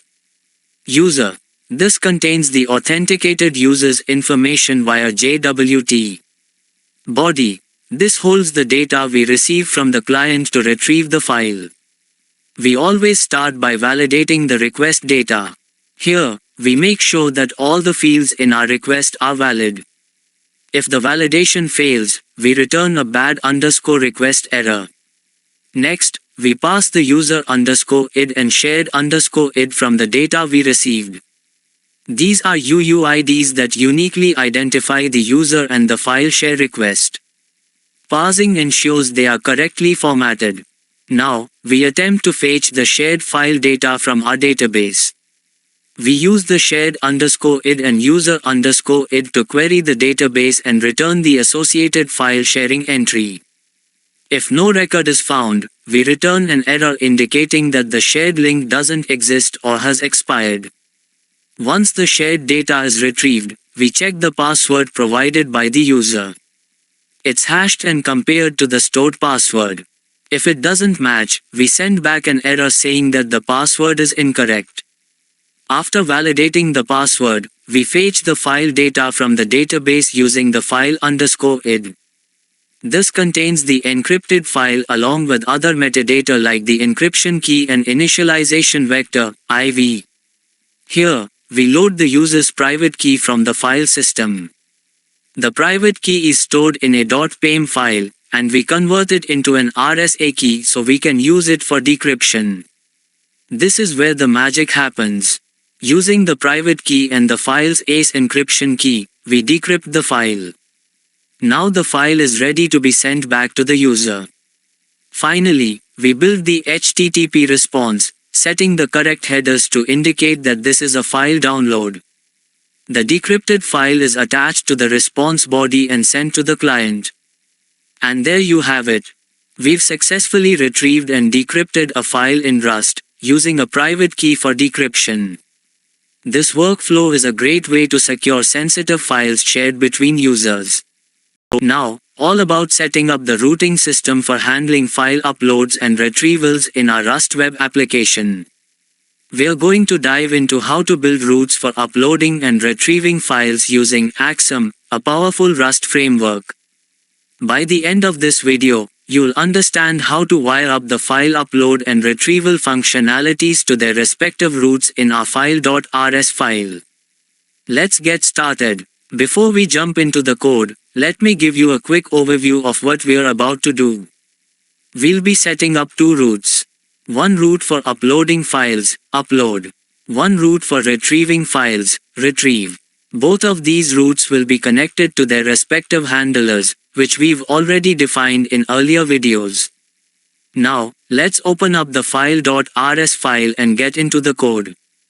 This is our file_handle function, which returns an instance of the router. We're using the Axum framework to define routes that handle HTTP requests. Let me break down how this works. First, we're creating a new router object. This router is responsible for defining the various endpoints that our application will respond to. The first route we define is upload. We're using the route method to map this endpoint to a handler function.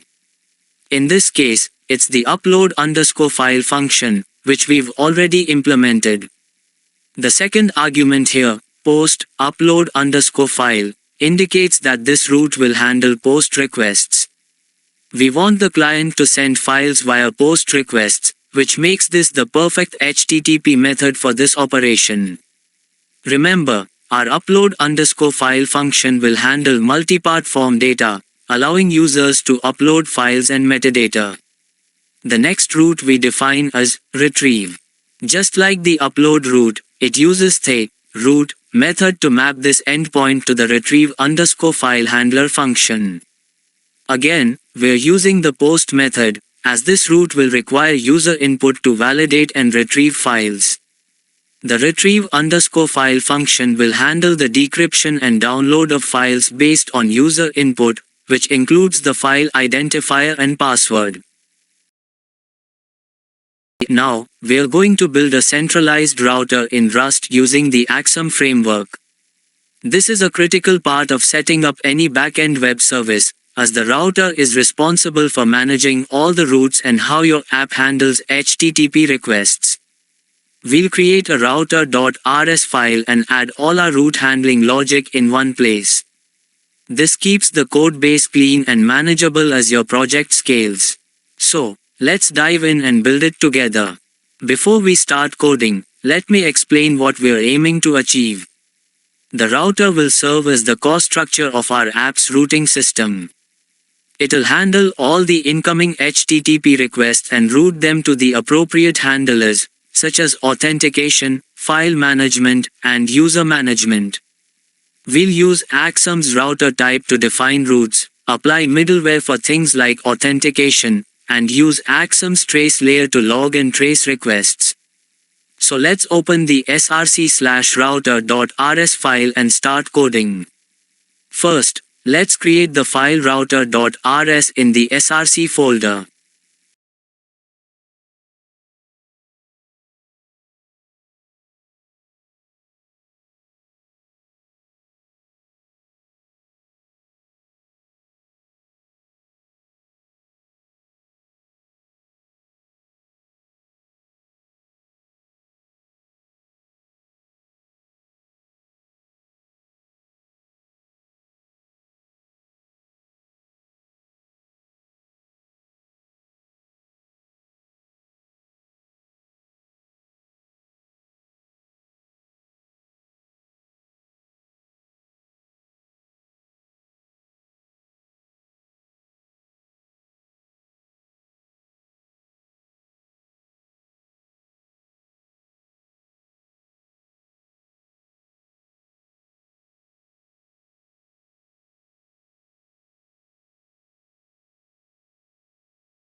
Now let me walk you through each part of this code and explain what's happening. The first thing we do is define the create_router function. This function takes app_state as an argument, which is shared application state. We wrap it in arg, atomic reference counting, to safely share this state between threads, making it accessible to all our handlers. The function returns a router, which is our central object for routing requests. We use the nest method to map the auth path to our auth_handler. This handler will manage all authentication-related endpoints such as login, registration, and token handling. Next, we nest the user's route, which handles user-related endpoints, like getting user data or managing user profiles. Notice the layer middleware from _fn auth part.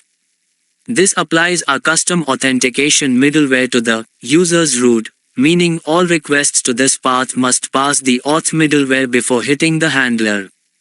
This ensures the user is authenticated.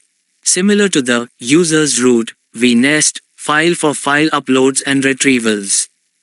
Again, we apply authentication middleware using layer middleware from _fn, auth, meaning users must be authenticated to access these routes. The list route handles requests to get a list of files shared with or received by the user. Like the previous routes, it also has authentication middleware applied to it. The trace layer logs and traces HTTP requests. This is useful for debugging and performance monitoring, especially when your app scales or runs in production. Here, we attach app_state as a layer using extension app_state. This makes app_state accessible from all handlers across the application. Whether we're handling authentication, file uploads, or user management, we can access the shared state with ease. Finally, we wrap everything under the API path. This means all routes like auth, users, file, and list will now be prefixed with API. For example, the final route for uploading files will be API file upload. This ensures all API routes are neatly organized under the API namespace, which is a common best practice when building RESTful APIs. Now, we're going to update the main.rs file to integrate the centralized router we built in our previous video. This update will make our code more modular, cleaner, and scalable. So, let's jump right into the code and see how this is done. Previously, in the main.rs file, we set up the Axum app with a basic router using this line of code. This code initializes a new router instance and applies CORS, cross-origin resource sharing, middleware. While this works fine for small applications, as our app grows and we add more routes, it becomes harder to manage. To improve this, we'll replace it with a call to the create_router function that we wrote in the router.rs file. This function centralizes all our routing logic, making the codebase cleaner and more maintainable. Let's now update the code in the main.rs file. Here's the original line that we're going to modify. We will replace it with this updated line. Now, let me walk you through this step by step. Here, we're calling the create_router function, which we defined in router.rs. This function returns a router object that includes all the nested routes we previously set up, auth, users, file, and list. By calling create_router, we are making sure all the API routes are handled in one centralized place. We pass the application state, app_state, to the create_router function. Notice how we use arg, new, here.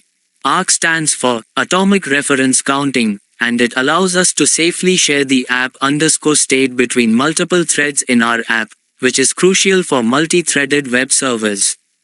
We also use clone to ensure that each thread gets its own reference to the shared state. Finally, we add the CORS layer back to the router. CORS is important for handling requests from different origins, especially when your front-end and back-end are hosted on different domains or ports. By using layer, cause, clone, we apply the CORS configuration to the entire app, making sure that any request, whether it's for authentication, file uploads, or user management, follows the defined CORS rules.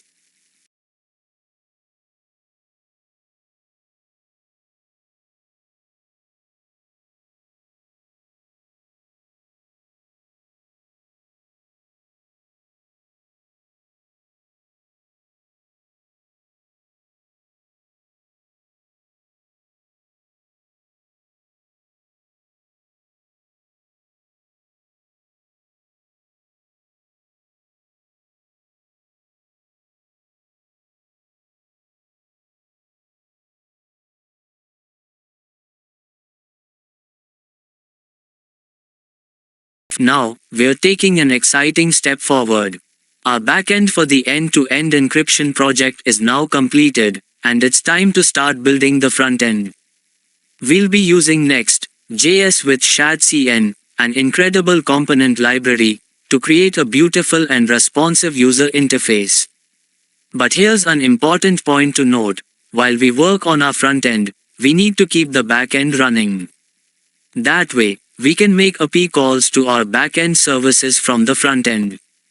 So make sure your backend server is running before we dive into the frontend code. For it, now run our backend using cargo run. After it running, let's go for frontend.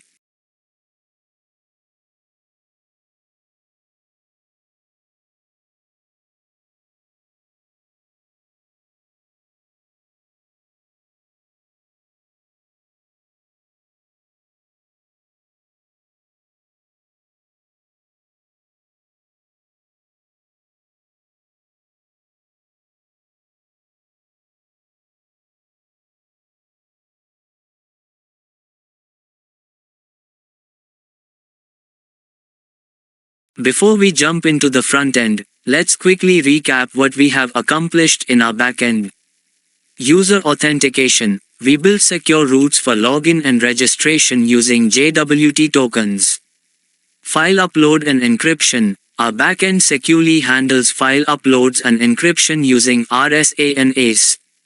File retrieval. The files can be retrieved by authorized users with decryption using private keys. Now that the backend is completed, it's time to connect it to the front end. We'll be building a user-friendly interface where users can upload files, view their files, and access them securely through the APIs we've created.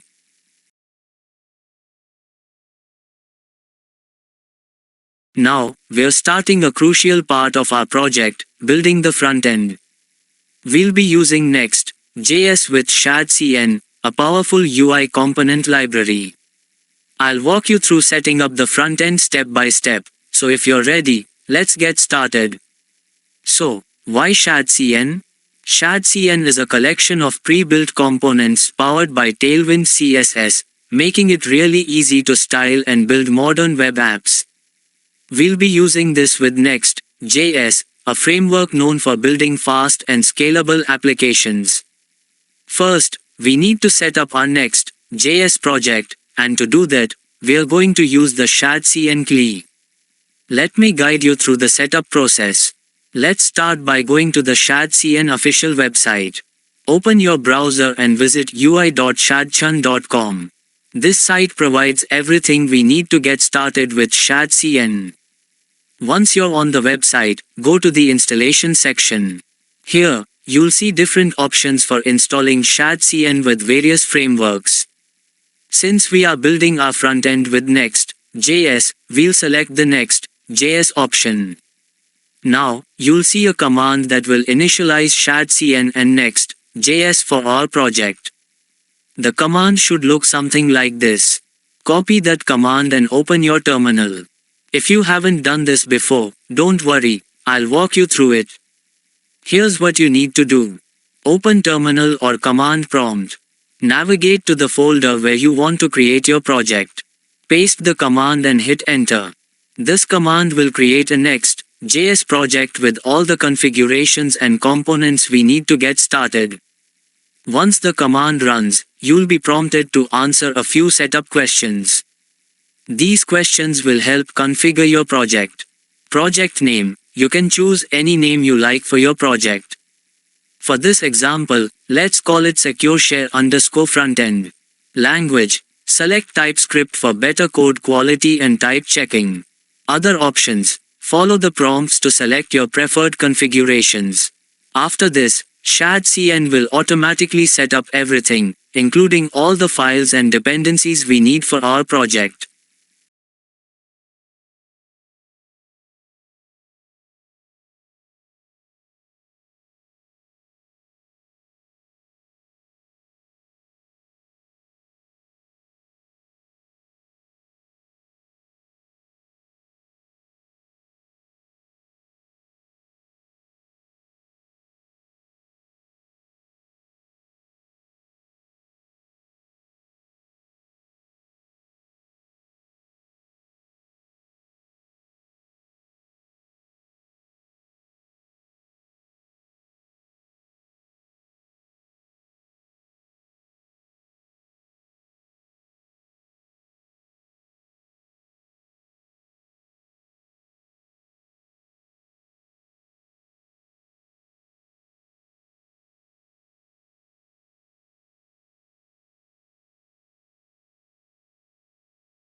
Now, we successfully set up the front end for our project using Next.js and ShadCN.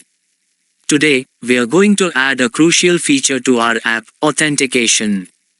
We'll be using auth.js for this. Let's dive right in and get started. So, why auth.js? Auth.js is a robust authentication solution that supports a wide range of providers like Google, GitHub, Facebook, and more. It integrates smoothly with Next.js, making it a perfect fit for our project. We'll start by visiting the auth.js website and installing it in our project. First, open your browser and go to authjs.dev. This is the official website where we'll get all the information and the installation command for adding auth.js to our Next.js app. Once you're on the auth.js website, navigate to the installation section. You'll see a command that looks something like this.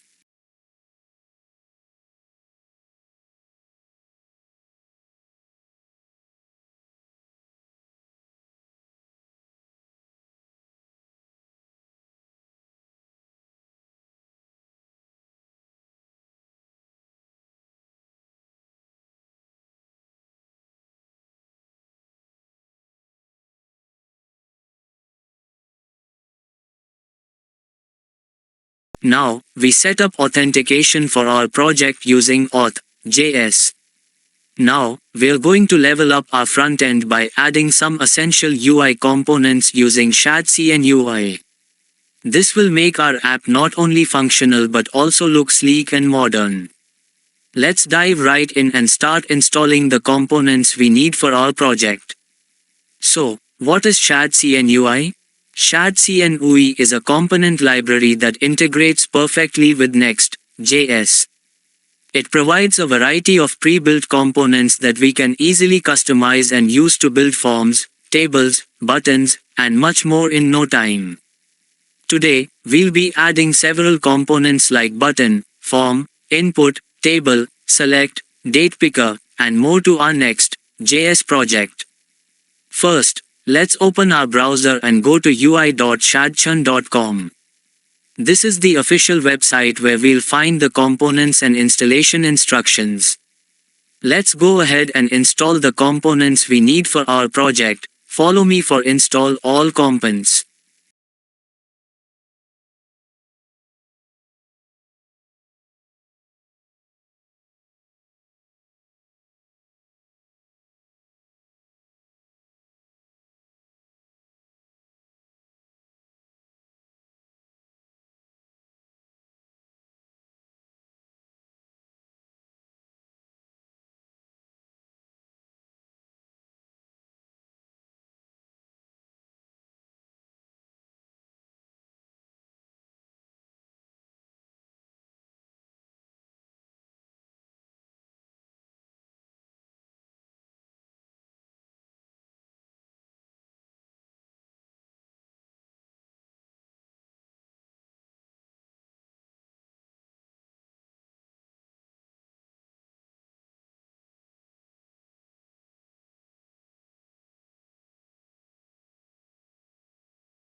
Now, we installed all the components we need from ShadCN UI, including button, form, input, and more. Now, it's time to test one of these components by adding a button with a loading state to our Next.js project. Let's dive in and set up our button with a loading spinner to make sure it's working as expected. Alright, the first thing we need to do is open our Next.js project. We'll navigate to the page.tsx file, which is located in the app folder. This is where we'll add our button component. Go to app/page.tsx and open the file. At the top of the page.tsx file, we need to import the button component we installed from ShadCN UI. Add this import statement at the top of the file. This will bring in the button component and allow us to use it within the page.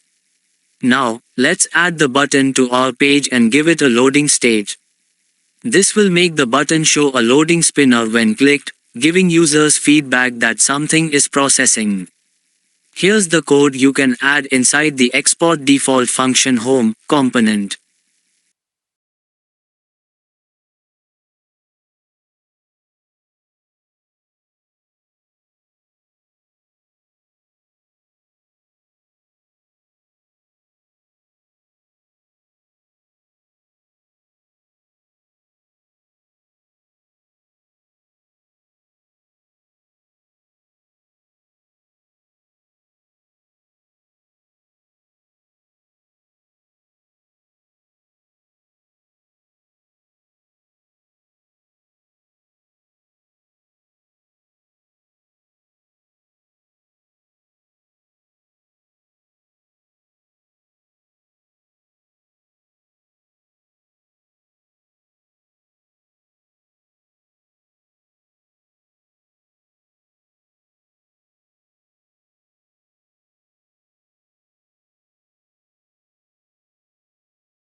Let's break down what we just did.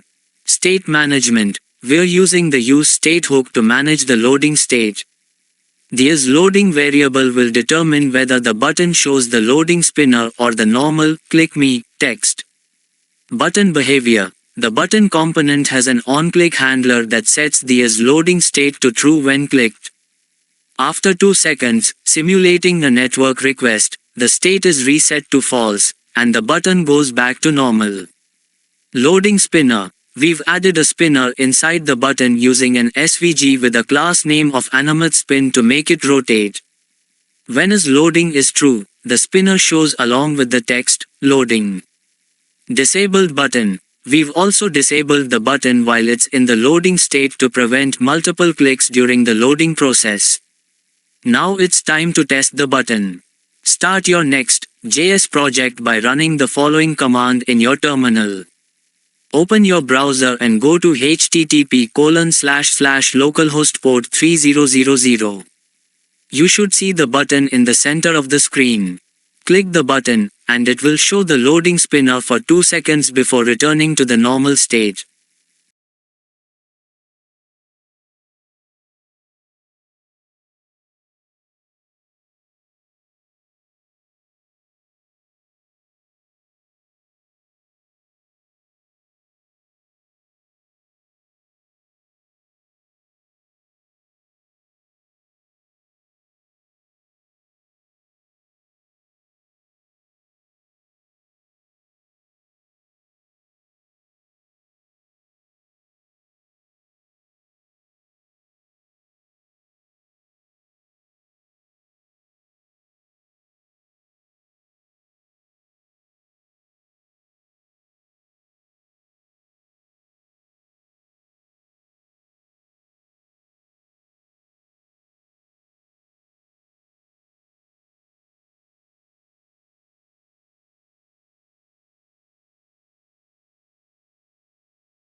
Now, we're going to take our button component from ShadCN UI to the next level by adding a loading stage.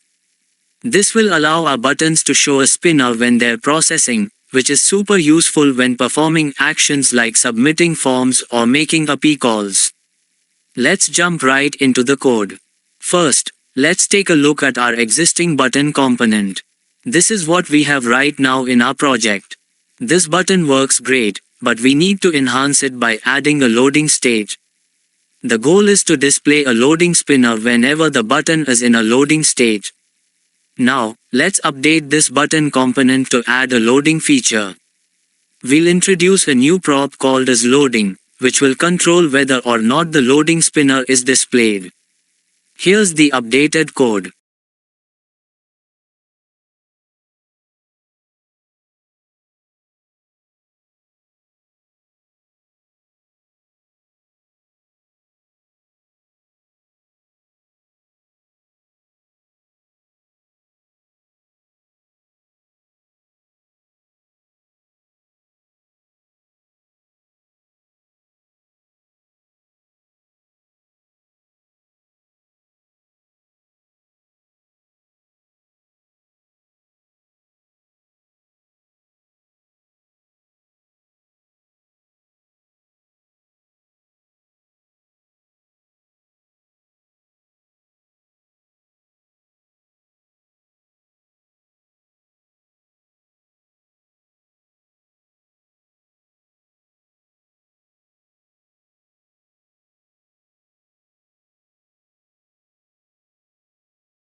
Let's break down the changes we made to the button component. Is loading prop. We've added a new prop called isLoading to control when the button is in a loading state. By default, this prop is set to false. As child logic, if the isChild prop is true, the button will just pass its children, as it does originally. But if isChild is false, it will show a real less than button greater than element, along with the loading spinner when isLoading is true. Loader to spinner. When the isLoading prop is true, we display the loader to spinner right before the button's children, like this. This is a simple SVG that rotates, giving us a nice loading effect. Disabled button. We also disable the button when isLoading is true to prevent multiple clicks while the button is processing. Now that we've updated the button component, let's test it out in our page.tsx file. Here's a quick example. When you click the button, the handle click function sets the isLoading state to true, which triggers the spinner. After 2 seconds, the loading state is set back to false, and the button returns to normal. Let's fire up the project and test our new loading button.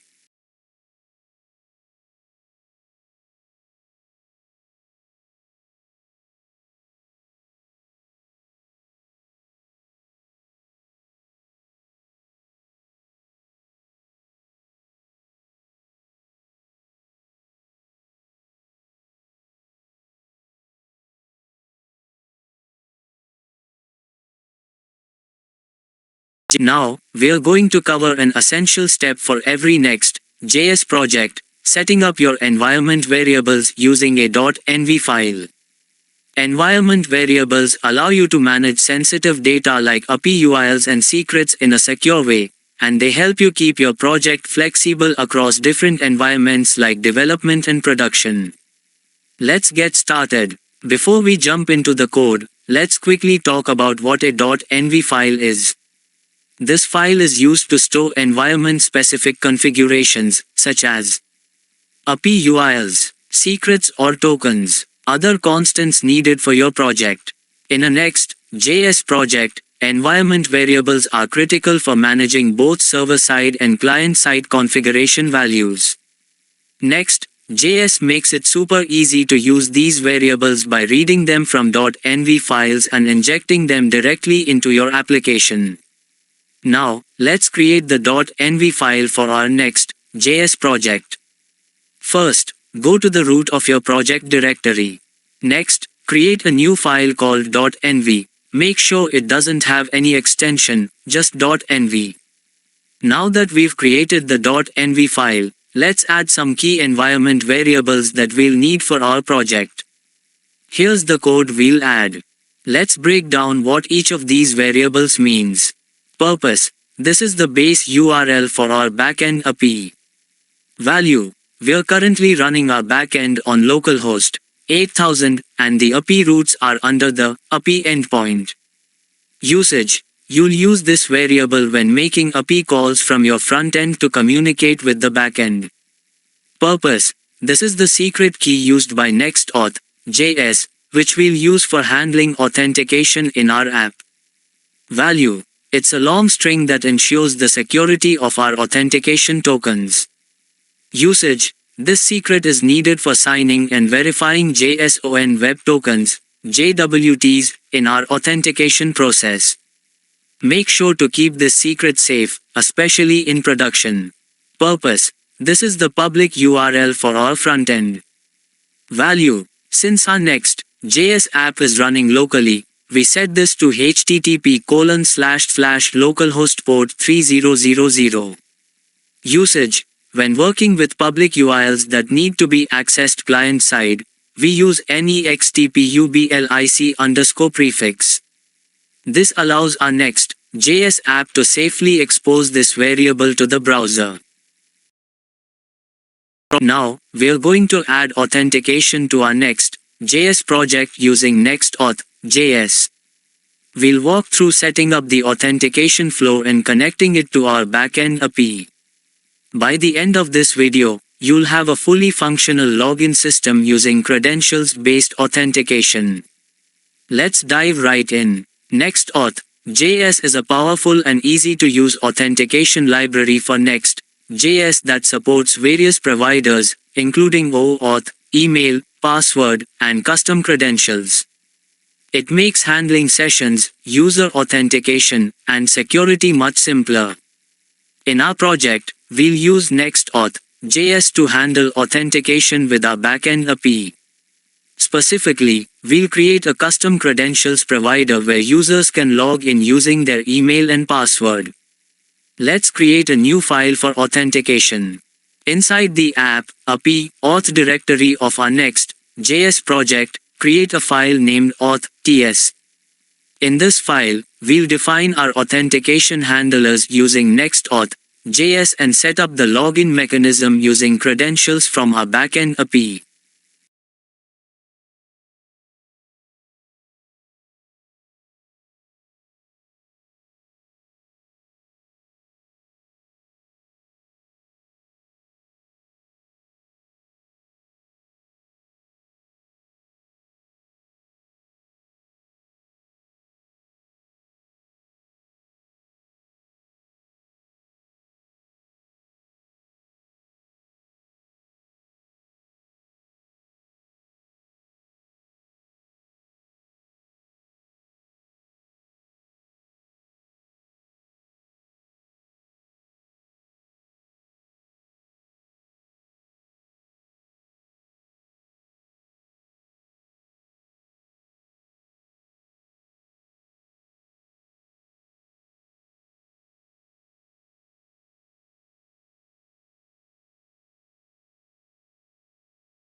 Let's break this code down into manageable pieces. Pages, sign in, login. We define a custom login page where users will be redirected if they are not authenticated. This means our app will use login as the sign-in route. Trust host. True. This ensures that NextAuth can trust your host during authentication. Secret. Process.env. NEXTAUTHSECRET. This is a secret key for NextAuth that we set up in the .env file earlier. It's used to sign tokens securely. We're using credentials provider to handle email, password authentication. Inside authorize, we are making a post request to our backend API to log the user in by sending their email and password. If the API returns a valid token, we authorize the user and return that token. JWT strategy. We are using JWT tokens for session management. JWT callback. When a user successfully logs in, we store the access token in the JWT token. Session callback. In the session callback, we attach the access token to the session object so that the frontend can use it for API requests. We've set up Next.js for credentials-based authentication in our Next.js project. This allows us to securely authenticate users via email and password using our backend API. Now, we're going to extend the default NextAuth.js types to include additional data for our session and user objects. Specifically, we'll add an access token to the user object and session, making it available throughout our Next.js project. This is an important step if you're working with APIs that require an access token for authentication. Let's jump right in. By default, NextAuth.js comes with a predefined structure for the session and user objects. However, in our project, we need to store the access token that we receive from our backend authentication API. To make this work in a TypeScript project, we need to extend the default types provided by NextAuth. This is where the Next.js file comes in, which allows us to define custom types and extend the existing ones to fit our needs. The first thing we'll do is create a file named Next.js. This file will store the type declarations for our project's custom NextAuth setup. Inside the root directory of your project, create a folder called types, and within that folder, create a file named Next.js. Now, let's add the code. Let's break this down step by step. We start by importing default session from the NextAuth library. This allows us to use the default user type that comes with NextAuth. We're going to extend this session type so that it includes the access token we receive during authentication. We define a new type called extended user that extends the default user object, default session, user, to include an access token. By doing this, we can access the access token on the session's user object across our application, which is critical when making authenticated API requests. Here, we extend the existing user and session interfaces provided by NextAuth.js. User interface. We add a token property, which represents the access token we get from our backend. Session interface. We extend the session interface to include our custom extended user type, which now contains the access token. This means that whenever we access the session in our app, it will now include the access token in the user object, making it accessible throughout the frontend. The reason we've extended these types is because we need access to the JWT token or access token that we get from our backend. With this extended session type, we can now easily make authenticated API requests from the frontend using that token. Whenever we fetch data or perform operations that require authentication, having access to the token directly in the session is incredibly useful. We've now successfully extended the default Next.js types to include the access token in our user and session objects.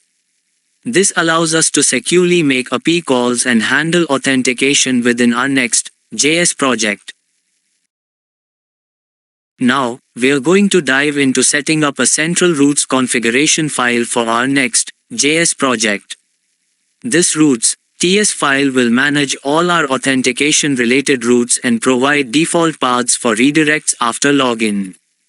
If you're working with a front-end that interacts with authentication APIs, having a central configuration for your routes makes your project much easier to manage. Let's jump in. Before we start writing the code, let's talk about why we need this routes.ts file. Why create a routes file? This file will act as a centralized location to store routes related to authentication and other important paths in our application. Having a single place for routes helps avoid hard-coding URLs throughout your project. Instead, you can easily manage and update your routes from this one file. It keeps the code clean and maintainable, especially as your project grows. Now let's create the file and add the necessary code. Inside your project root, create a new file called routes.ts. This will store our route configurations.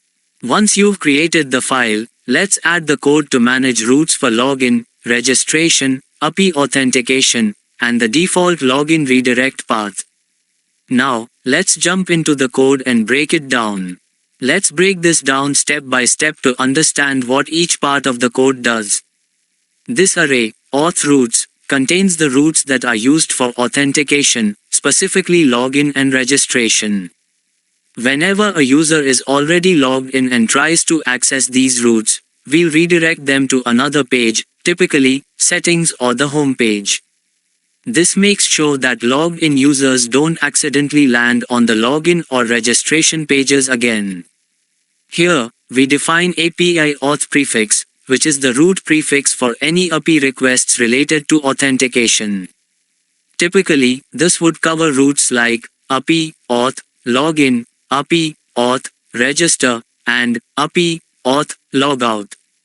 By defining the prefix here, we avoid hard-coding API, auth in multiple places throughout our application.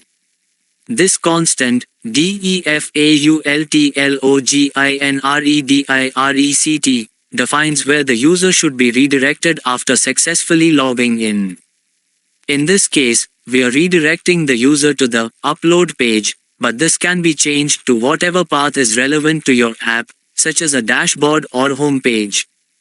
Having a centralized route for the login redirect means you can easily update where users land after login without searching through your code. By centralizing all of your important routes like this, you avoid hard-coding paths throughout your code base, which reduces the risk of introducing bugs when paths change. Make your code more flexible and easier to maintain.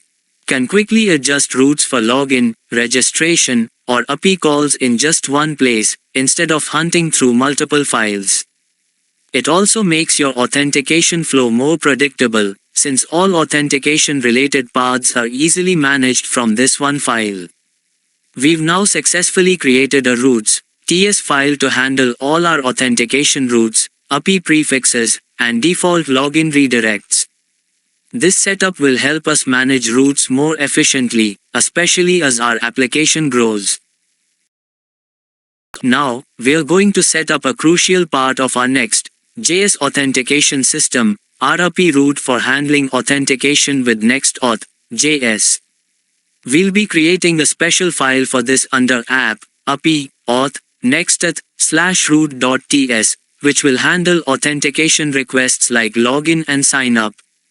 This video will walk you through adding the code and explain how it works within our Next.js project. Let's dive right in. In Next.js, API routes can be created to handle backend functionality like authentication. For NextAuth.js, we use a dynamic API route, NextAuth, to handle multiple requests, such as GET for checking sessions and POST for signing in or signing out.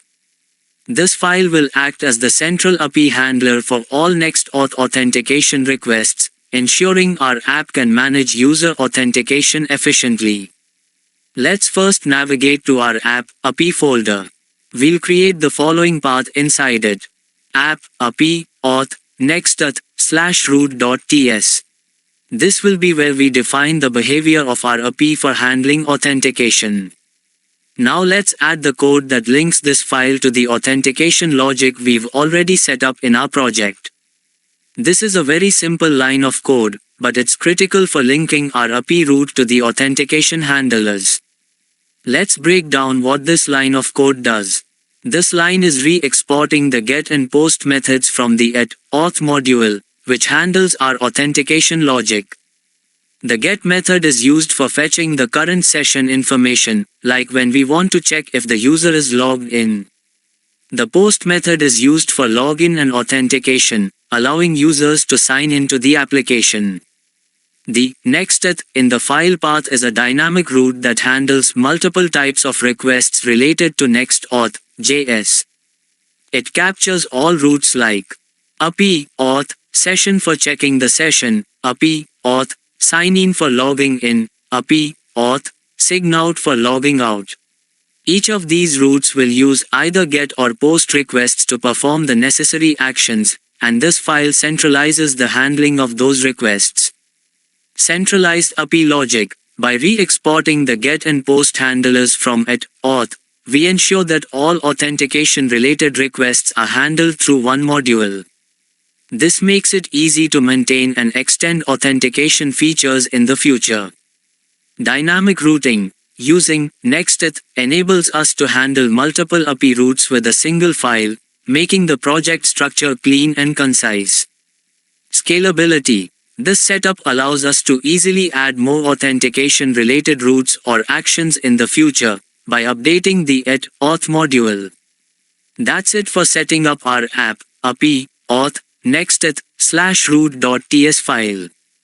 This file connects our authentication routes to the logic we've built inside the auth module, making sure our API can handle login, session management, and more. Now, we're going to level up our Next.js project by adding React Hot Toast, a simple and customizable toast notification library. We'll install the library and integrate it into our project, specifically in the layout file under the app folder, adding the less than toaster, greater than component in the body tag.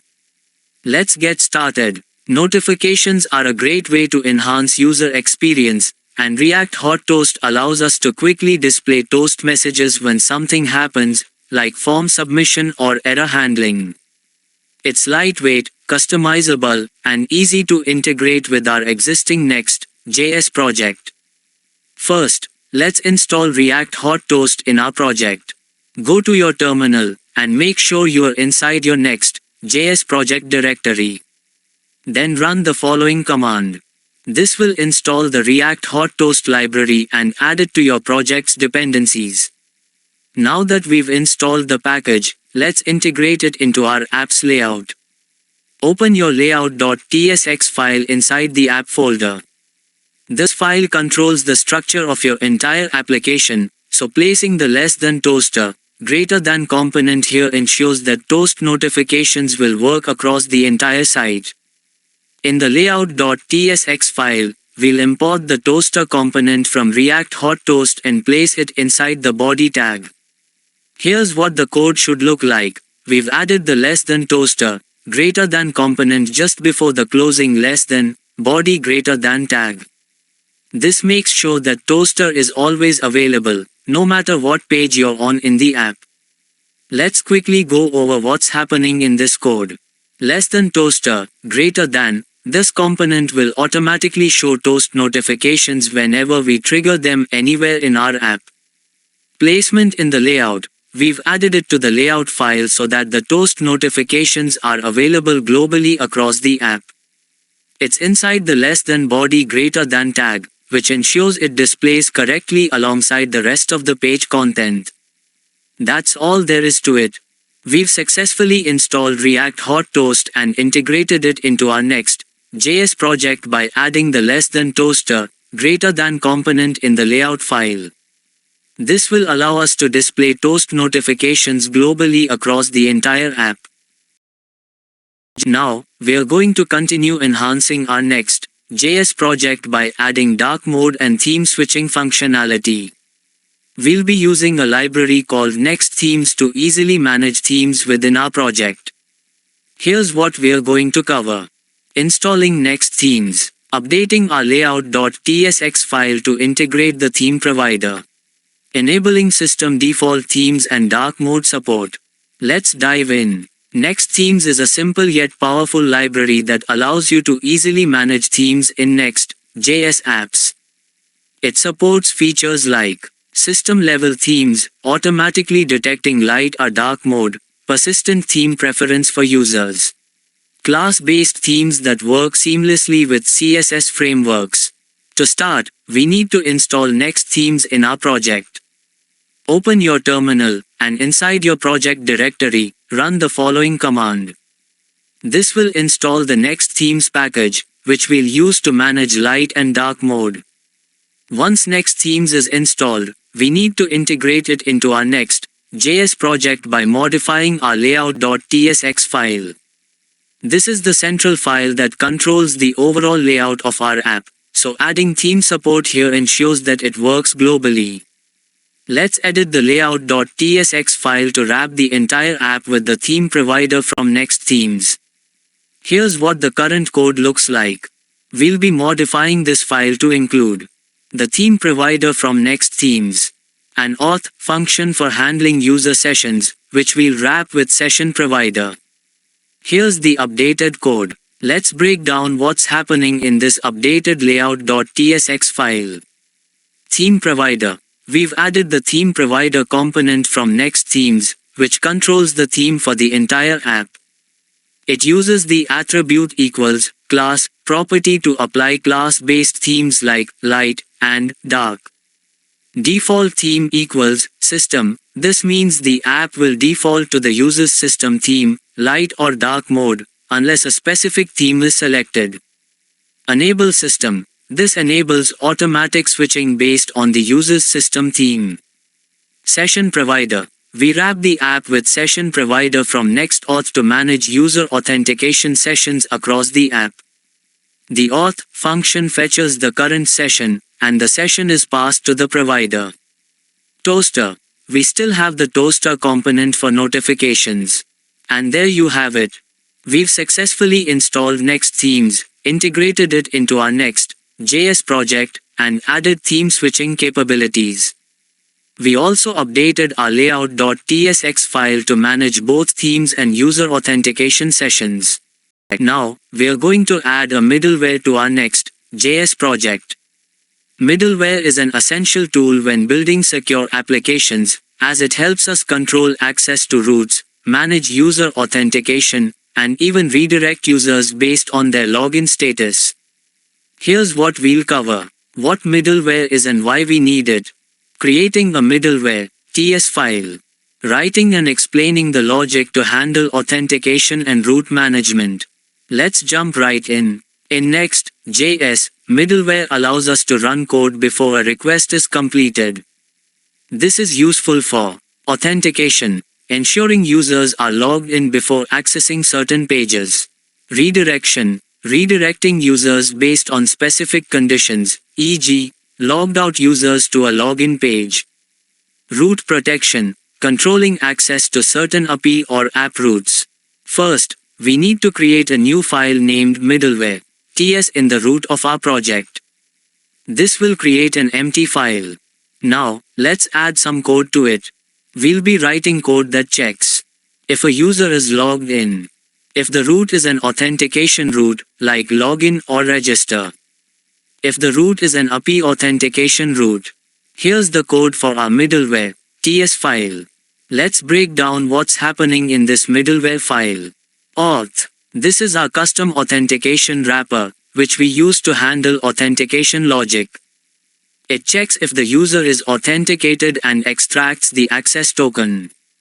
Route checks. Route path. If the request is made to the route path, the middleware will redirect users to the login page if they're not logged in. API auth routes. If the request is to an API authentication route, e.g., API auth, it bypasses any login checks since these routes handle authentication. Auth routes. These are public routes like login and register. If the user is logged in, we'll redirect them to the default login redirect path, upload. If they're not logged in, they're allowed to proceed. General root access. For all other routes, the middleware will check if the user is logged in. If not, it will redirect them to the login page. Next response. Next, this function allows the request to continue if all the conditions pass. It means that the middleware has verified everything, and the user can access the page or API. At the bottom of our middleware, TS file, we add the configuration that tells Next.js which routes the middleware should apply to. Here's the code. Matcher. This is a pattern that specifies which routes the middleware should apply to. In this case, we exclude files like images, scripts, and style sheets, plus $, plus $. We apply the middleware to the root path and any API routes. This configuration ensures that our middleware only runs for the routes we care about. And that's how you create a middleware for handling authentication and root access in Next.js. We've covered what middleware is and why it's useful, how to create a middleware file to handle user authentication, how to redirect users based on their login status. This middleware will help you secure your app and manage how users navigate through protected routes. Now, we'll be creating a utility file for handling errors in our Next.js project. Error handling is a key part of building any web application, and having reusable error utilities can make your code more organized and efficient. Here's what we'll cover. Why we need custom error handling in Next.js. How to create reusable error classes. Writing and explaining the error utils, TS file step by step. So, let's get started. In modern web development, it's important to properly handle errors so that we provide useful error messages to users. The application doesn't crash unexpectedly. Developers can easily debug issues by logging specific error details. Using custom error classes allows us to capture additional data like status codes and redirection URLs, which makes error handling more effective. We'll start by creating a utils folder under the components directory in our Next.js project. This folder will hold utility files that can be reused across different parts of our application. This will create the utils folder inside the components directory. Next, we'll create the error utils, TS file inside the utils folder. First, we'll create an API error class. This class will help us handle API-related errors by capturing both the error status, HTTP status code, and the message. API error extends the built-in JavaScript error class. Status is an HTTP status code, for example, 404, not found, or 500, internal server error. We pass the message to the base error class so that it's easier to log and debug. The name property is set to API error for better identification in error logs. You can use this class whenever you want to throw or handle API errors in your application. Next, we'll create a redirect error class, which is useful when we need to handle redirections. It captures the status code and the URL where the user should be redirected. Redirect error captures the status, e.g., 302 for redirection, and the location, the URL to which the user should be redirected. If no custom message is provided, it will default to redirect to $location, making it clear where the redirection is happening. Like API error, the name is set to redirect error for easier identification. This class is perfect for handling redirection logic when users need to be sent to different pages based on certain conditions.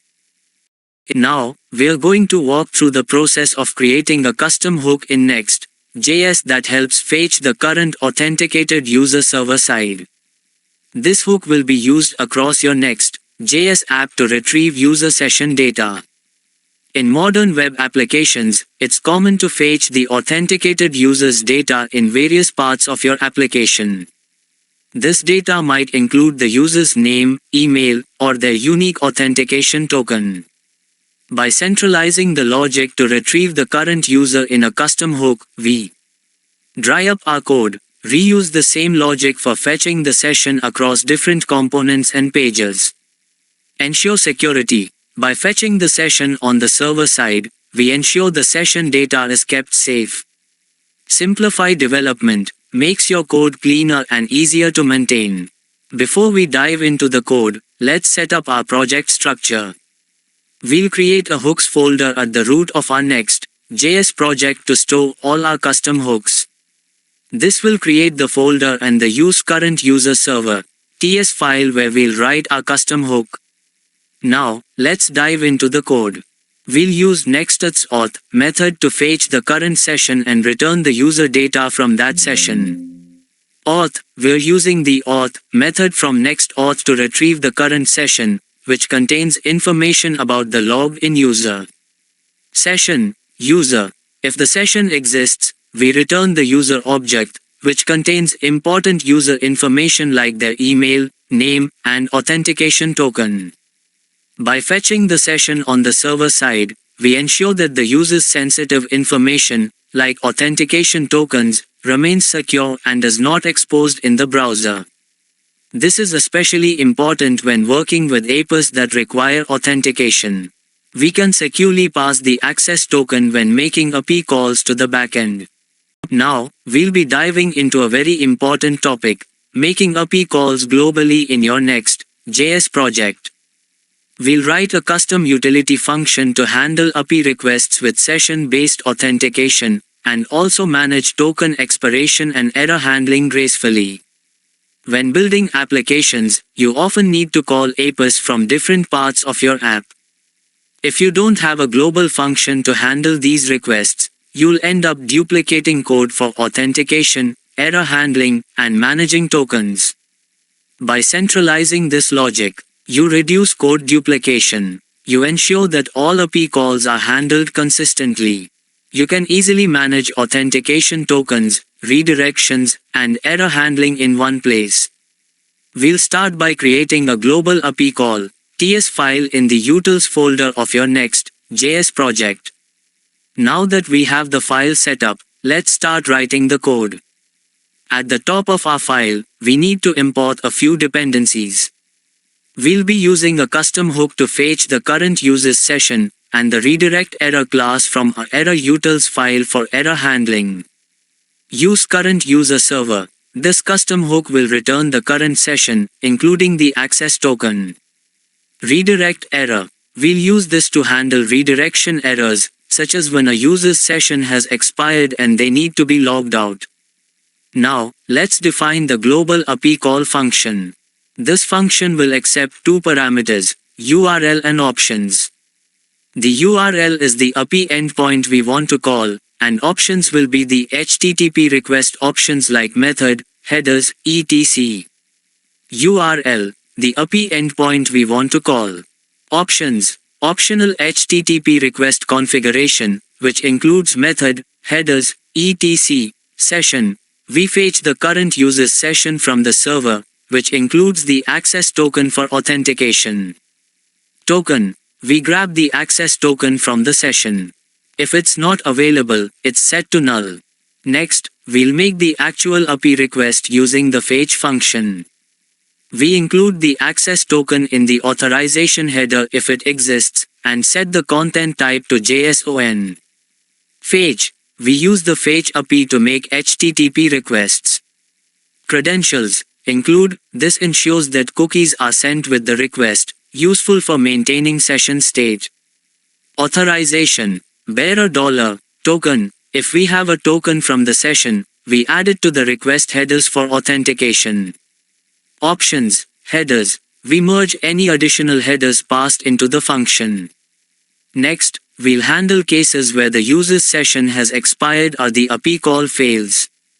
If the response status is 401 unauthorized, we'll throw a redirect error to log the user out. For any other non-OK status, we throw a general error with a message. 401 unauthorized. If the server returns a 401 status, we assume the session has expired and throw a redirect error, which will send the user to the logout page. Response OK. For any other error status, such as 404 or 500, we throw a standard error with the response status and message. If the request is successful, we return the parsed JSON response. Response JSON. We convert the response body to JSON if the API call was successful. Error logging. In the catch block, we log any errors that occur to the console for debugging purposes. Throw error. We rethrow the error so it can be handled in the calling function. And that's how you create a global API call utility in Next.js. With this function, you can make authenticated API requests with ease, handle session expirations, and manage errors in one centralized place. Now, we'll be diving into a critical part of building robust web applications, error handling. Specifically, we'll create and explain a utility function called HandleAPI TS that will help us manage and handle different types of errors in our Next.js project. Here's what we'll cover in this video. Why error handling is essential. Step-by-step creation of the HandleAPI TS file. How this function helps handle different API errors, such as custom application errors, redirect errors, and more. Let's get started. In any web application, especially when dealing with APIs, errors can occur at different stages of the process.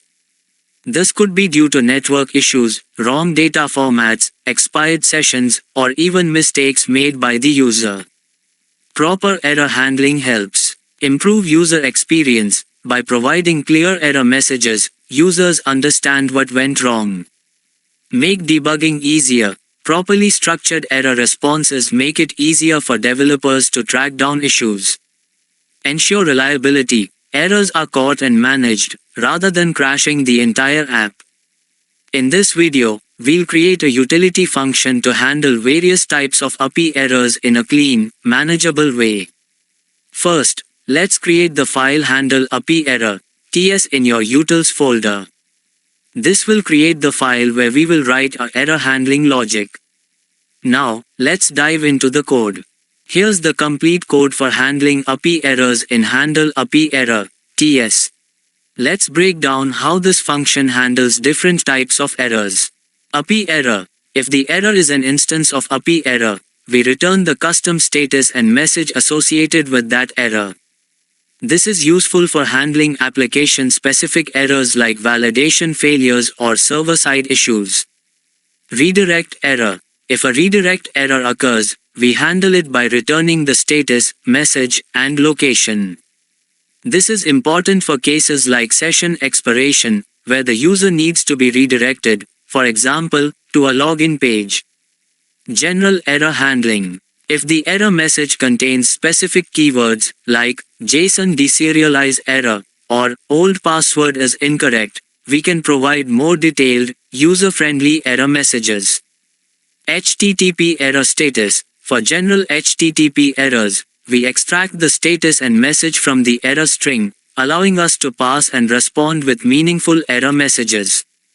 Unknown errors. If the error is not an instance of any known error types, we return a 500 status with a generic message, indicating that an unexpected error occurred. This comprehensive error handling makes sure we have control over various error types, whether they are custom, API-related, or unexpected. Now that we've created the HandleAPI function, you can use it in your API calls. Here's an example of how you can integrate this into your Next.js app. We try to make an API call. If an error occurs, we throw an error with the status code. The HandleAPI function processes the error and logs the appropriate message or handles redirection if needed. With the HandleAPI TS utility function, you can now handle various types of API errors efficiently, ensuring that your Next.js app is more robust, secure, and user-friendly. Now, we are going to build a powerful utility function called withActionHandler. This function is designed to handle actions and errors in your Next.js app more efficiently, allowing you to cleanly manage API calls, user actions, and redirects. When working with asynchronous actions in your Next.js application, whether they're API calls or user-triggered events, things can go wrong. For instance, a request might fail due to a network issue. The user's session may have expired, requiring a redirect to the login page. There might be validation errors or unexpected conditions. Handling these actions cleanly ensures consistent error reporting, seamless user experience, especially when redirects are required, cleaner code that centralizes error handling. This is where our utility function with action handler comes into play, making it easier to handle these scenarios without cluttering your component or API logic. First, let's create a file named action-utils.ts inside the utils folder of your Next.js project. This file will contain the with-action-handler function. Now, let's write the code for handling actions and errors using with-action-handler. Let's break down how this function works and why it's helpful. The function with-action-handler is a utility designed to manage asynchronous actions and handle potential errors that may arise during these actions. Let's go through the key components of the code. Action as an argument. The function accepts an action which is expected to be a promise. This could be an API call, form submission, or any user-triggered action that involves async operations. Try-catch block. We use a try-catch block to execute the action and catch any errors that occur during execution. Error handling with handle API error. Inside the catch block, we call our handle API error function to process the error. This function determines whether the error is an API error, a redirect error, or a general error. It returns the status, message, and location in case of a redirect. Redirect handling. If a location is returned, which happens when the user needs to be redirected, for example, when a session has expired, we use redirect location from Next.js to navigate the user to the appropriate page, such as a login or logout page. Return error information. If no redirection is needed, we return an object containing the status and message of the error. This makes it easy to display error messages to users. Centralized error handling. Instead of writing try-catch blocks in every API call or form submission, you can wrap your actions inside with action handler, which takes care of the error management. Automatic redirects. When the error indicates a session expiration or other redirect condition, with action handler will handle it automatically, making sure users are sent to the right place. Cleaner code. By centralizing the error handling logic, your components and API functions become cleaner and easier to maintain. By using the with-action handler utility, we can simplify error handling and ensure that our Next.js applications are more reliable and easier to maintain. This approach makes your code cleaner by centralizing error handling, provides seamless redirect management, ensures a better user experience with clear error messages. Now, we are going to create authentication handlers for your Next.js app. This will include login, registration, and logout functionality using Next.js's server-side capabilities. Now, you'll have a centralized file to handle all your authentication logic, making your code cleaner and more maintainable. Here's what we'll cover. Why centralized authentication handling is important. Creating the auth handler (TS) file. Step-by-step explanation of the login, registration, and logout API functions. How to use these handlers in your Next.js project. Let's dive in. In a typical app, authentication, login, registration, and logout can happen in multiple places. Login screens, registration pages, settings where users might log out. Instead of repeating code for each action, we create a centralized auth handler that manages all the authentication logic in one place. This approach reduces code duplication, provides better error handling, simplifies making updates to authentication logic in the future. Today, we'll set up a folder called Action, create a file named auth_handler.ts and add functions to handle login, registration, and logout. In the root of your Next.js project, create a new folder called Action. Inside that folder, create a file named auth_handler.ts. This is where we'll place all of our authentication logic. Now let's write the authentication logic for login, registration, and logout. Let's break it down. The login API function is used to handle user logins. It uses the sign-in method from NextAuth to authenticate the user with their credentials, email and password. If authentication fails, e.g., incorrect credentials, we catch the error and return an appropriate error message using the auth error type from NextAuth. If the error is related to incorrect credentials, the user gets a message, invalid email or password. Otherwise, a generic error message is returned. The register API function handles user registration. It makes an API call to the backend using global API call to register a new user by sending the user's name, email, and password. If the registration fails for any reason, we catch the error and throw it, ensuring it gets handled elsewhere in the app. The logout function logs the user out using the sign-out method from NextAuth. After the user is logged out, they're redirected to the login page. Cleanly handling user sessions ensures that users are properly signed out and redirected to a safe page, such as the login screen. Once the auth_handler.ts file is set up, you can use these functions in your Next.js pages or components to handle login, registration, and logout. Now, we'll be creating a profile handler for managing user data in your Next.js application. We'll handle common tasks such as retrieving user profile information, updating the username, changing the user's password. Now, you'll have a centralized way to manage profile-related API calls in your project. Let's get started. Managing user profiles is a common task in most apps. Users need to view their profile information, change their usernames, update their passwords. Instead of placing the API calls in different parts of your application, creating a centralized profile handler makes it easier to manage and maintain your code. This approach ensures cleaner and more maintainable code, consistent handling of profile-related actions, easier error handling. Now, we'll place our profile management code in one place, profile handler.ts, so that we can easily reuse it anywhere in our app. We'll start by creating a new file called profile handler.ts. This file will handle everything related to the user's profile, getting the user info, updating the username, and updating the password. Once the file is created, we can add the necessary code for each profile action.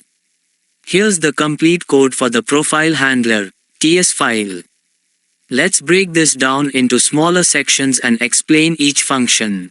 This function retrieves the logged-in user's profile information by making a GET request to the user's me API endpoint. It allows us to display user details such as their name, email, or profile picture on a profile page. We've wrapped the API call with action handler, which ensures proper error handling. If the API call fails, it will handle the error and provide feedback. This function allows users to update their username by making a put request to the user's name API endpoint, sending the new name in the request body. Users often need to update their profile information, and a common feature is the ability to change their display name. Like the previous function, with action handler ensures any errors during the API call are handled gracefully. This function updates the user's password by making a put request to the user's password API endpoint, sending the old and new passwords in the request body.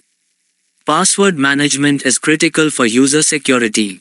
This function allows users to change their password by providing the old password and the new one. Errors, such as incorrect old passwords or validation failures on the new password, are handled by with action handler and returned in a user-friendly way. Now that the profile handler is set up, you can easily use these functions in your Next.js components.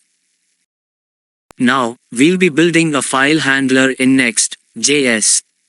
This will allow us to fetch a list of sent files, fetch a list of received files, search users by email. These functionalities will be part of a centralized handler, which simplifies our API management.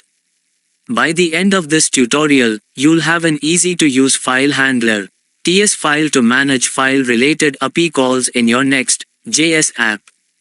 Let's dive in. When building applications, we often need to retrieve file lists or search for data such as user emails.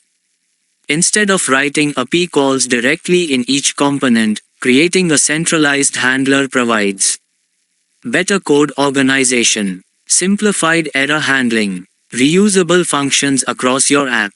Today, we'll create a file handler that includes 3 key functionalities: sending file lists, receiving file lists, searching for user emails. Let's go ahead and create the handler.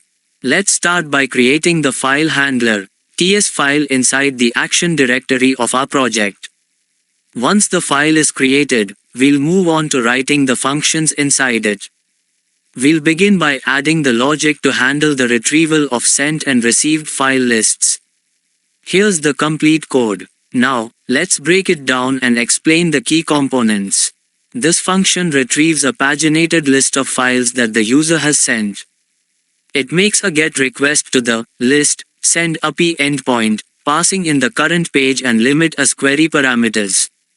In apps where users share files, e.g., file sharing or messaging apps, this function lets you display all the files a user has sent, with support for pagination. Page and limit. These are used to control pagination, allowing users to load more files as needed. With action handler, handles any errors that might occur during the API call, ensuring the app doesn't break. This function is similar to send_file_list, but it retrieves a list of files that the user has received, making a GET request to the list receive endpoint. Users often need to view the files they've received from others. This function helps manage and display those files with support for pagination. As with send_file_list, the with action handler wrapper ensures errors are gracefully handled. Next, we'll add a function to search for users by their email addresses. This function searches for users by their email addresses. It makes a GET request to the users search emails API endpoint, passing the search query as a URL parameter. When building apps with user profiles or messaging, you may need to search for users by their email. This function allows you to fetch matching results based on the user's input. Query. This is the search term, typically an email address or partial email, provided by the user. Error handling. Again, with action handler ensures proper error handling for smoother user experience. Now that we've created the file handler, TS file, it's time to see how we can use these functions in our Next.js components. Now, we're diving into Next.js app router and creating a reusable authentication layout to ensure consistency across your authentication pages like login, sign up, and more. You'll have a fully functional layout component that you can use across all your auth-related pages in your Next.js application. So, without further ado, let's jump into the code. First, let's set up the folder structure. Inside the app directory of your Next.js project, we're going to create a new folder for authentication. This will hold all our authentication-related components and pages. Now, inside the newly created auth folder, we'll create our layout component. This layout will wrap all the authentication pages like login and sign up. Next, let's add some code to the layout.tsx file. This layout will be responsible for centering the authentication forms and making sure they are visually appealing and user-friendly. Now, let's break down the code and understand what's happening. We define a functional component called auth layout. It accepts one prop called children, which is of type React node. This type means we can pass in any valid JSX content, like a form or a div, to this layout. Less than div greater than, this div acts as the container for our auth pages. It spans the full height and width of the screen using Tailwind CSS classes hScreen and wfull. We use flexbox, flex, to center the content. Items center and justify center ensure that the content is perfectly centered both vertically and horizontally. The children placeholder ensures that whatever content is passed into this layout, like forms or text, will be displayed inside this centered div. Now, we'll be building a custom authentication card component in Next.js using TypeScript and Tailwind CSS. This component will help you create consistent, reusable authentication cards for login, sign up, and other auth-related pages. Now, you'll have a fully reusable auth card component that you can drop into any authentication page in your Next.js app. So, let's dive right in and start coding. Let's start by setting up the folder structure for our component. Inside your components directory, create a new folder named auth. Now, create the authcard.tsx file inside the auth folder. Next, let's write the code for our auth card component. This card will wrap our forms with a consistent design and structure.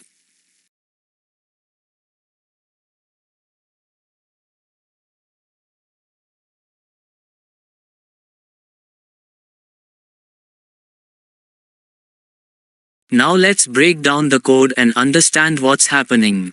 We define an interface, auth card props, which outlines the expected props, children. This is the main content of the card, like the login or sign up form.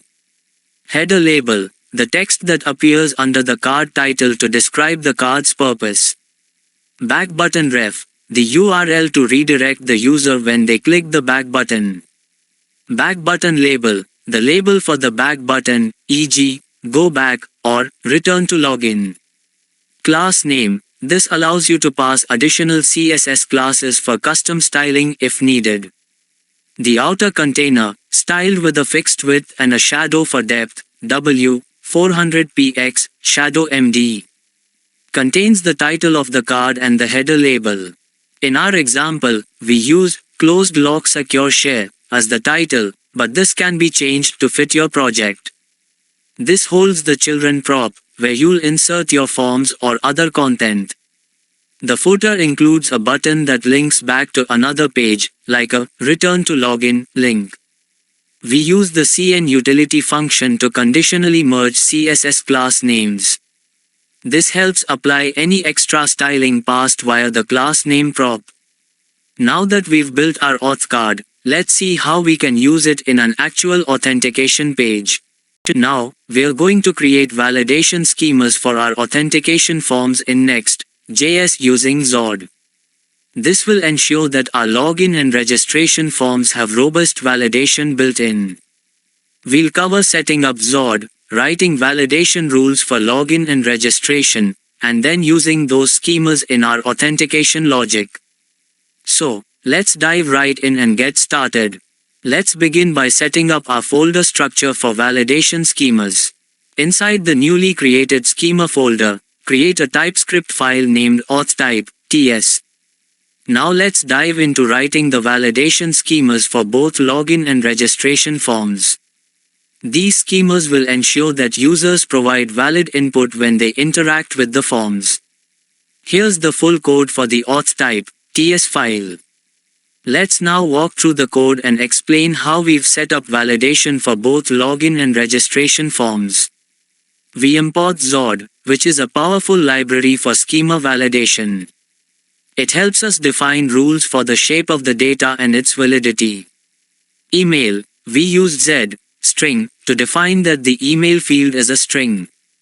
We also add two validation rules. Min1 ensures the email is not empty, and we provide a custom error message, email is required.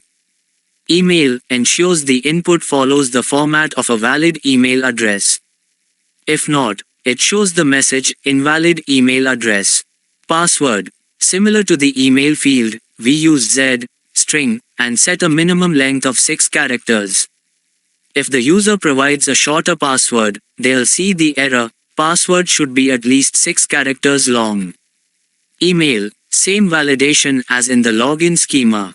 Name, we add a new field, name, and ensure it's not empty by using min1.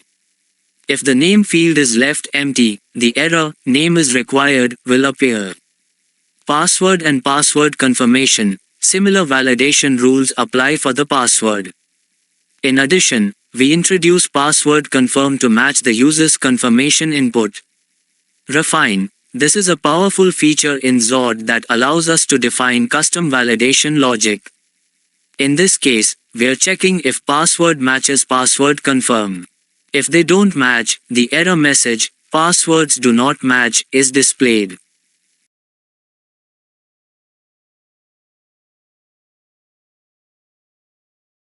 Now, we'll be diving into profile form validation in Next.js using Zod. We'll set up validation for updating usernames and changing passwords using 2 Zod schemas.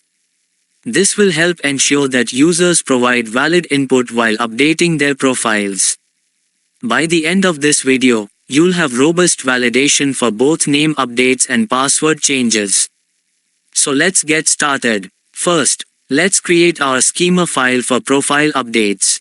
This will be used to validate form inputs when users update their profile information or change their password. Inside the components, schema folder, or wherever you store your schemas, create a new TypeScript file named profile type, ts. Next, we are going to write 2 schemas, one for validating a name update, and another for password changes. These will ensure that the inputs are valid before we submit the form. Here's the full code for the profile type, ts file. Now, let's go over the code to understand how these schemas work and how they help validate user input. We start by importing Zod, the schema validation library we're using to define the rules for our form inputs. Name field. The name field is a string, and we ensure that it has at least 1 character using .min1. If the input is left blank, the user will see the error message, name is required. Email field. We define email as a string, but we are keeping the validation minimal here. You can easily expand this by adding email validation rules, such as email. This schema is useful when users update their profile details, like their name or email. Old password. We ensure the old_password field is at least 6 characters long, using .min6 to enforce a length requirement. This helps users know that their current password must be sufficiently long. New password and confirmation. Similarly, the new _password field must be at least 6 characters long. Additionally, we check for the new _password_confirm field to ensure it is not left blank with .min1. Refine. The refine method allows us to define custom validation logic. In this case, we are checking if the new _password matches new _password_confirm. If they don't match, the error message, passwords do not match, will be shown. This validation is perfect for when users want to change their password, ensuring the new password and confirmation match. Now that we've created the validation schemas for name updates and password changes, let's see how we can use them in our forms. Now, we're going to build a login form using Next.js. I'll walk you through the code, explain the logic, and show you how you can implement a fully functioning login form in your Next.js application. Let's get started.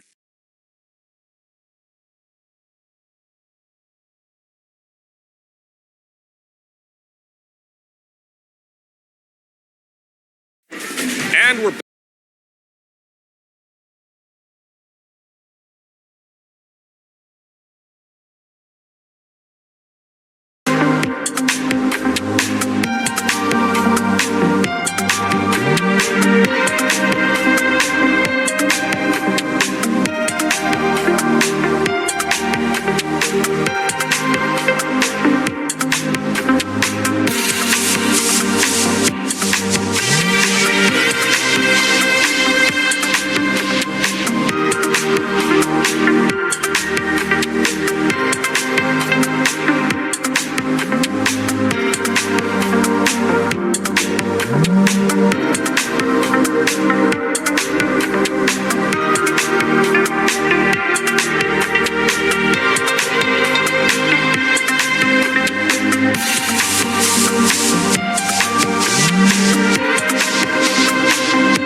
We're using the latest version of Next.js with the new use transition hook to manage transitions.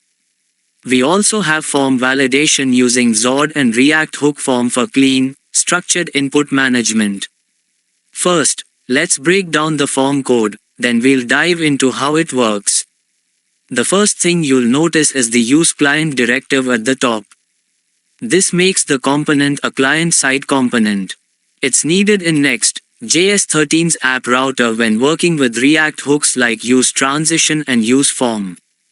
We're also using use form from React hook form. This helps us manage the form state.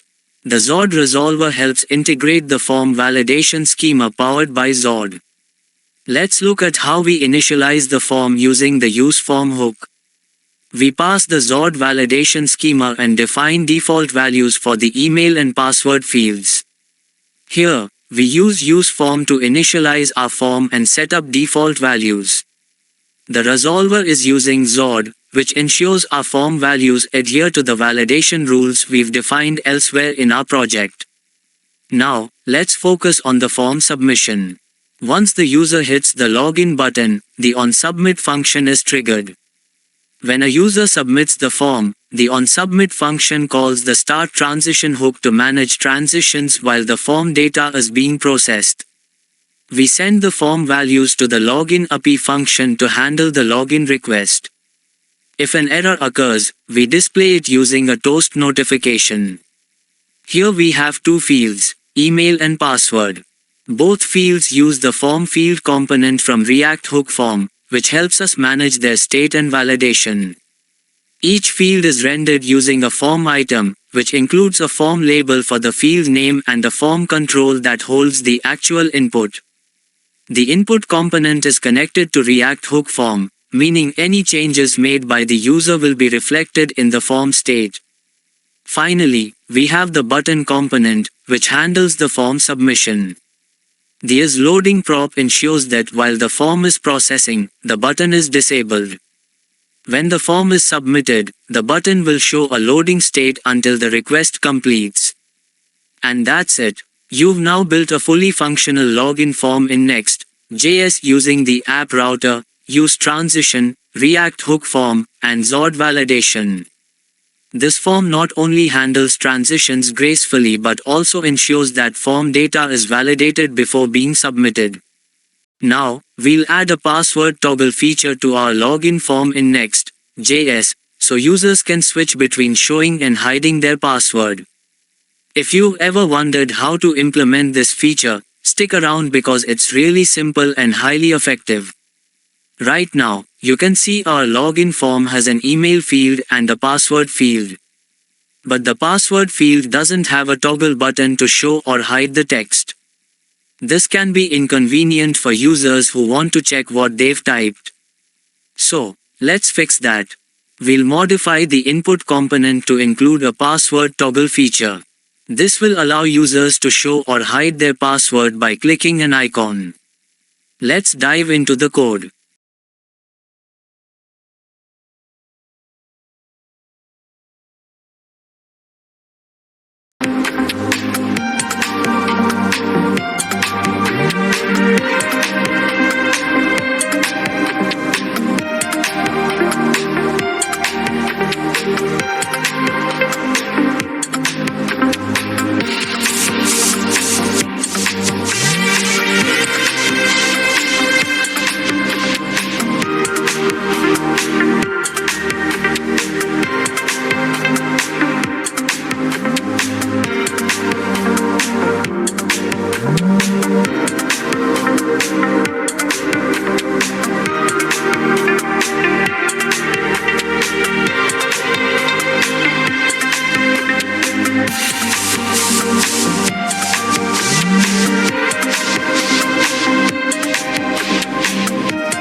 First, we add a new prop called Enable Password Toggle. This will be used to indicate whether we want the password toggle button to appear for a particular input field. It's a simple boolean that we'll check later when rendering the component. Now, we add a use state hook to keep track of whether the password should be visible or hidden. By default, the password is hidden, but when the user clicks the toggle button, the state changes, switching the type between text and password. This is where we render the toggle button. If the Enable Password Toggle prop is true, we display a button next to the input field. When clicked, it will either show an I icon for visible text or an auth icon when the text is hidden. These icons are helpful visual cues for users. Here's the complete code for the updated input component. We now have a password toggle feature that makes the user experience more intuitive, especially for password fields. Now, let's update our login form to use this new password toggle feature. Here, we set Enable Password Toggle to true for the password field. As you can see, we added the Enable Password Toggle prop to the password field. Now, when you go to the form, you'll see a toggle button right next to the password input. Let's test it out. When I click on the I icon, I can see the password, and clicking it again hides the password. Simple and effective.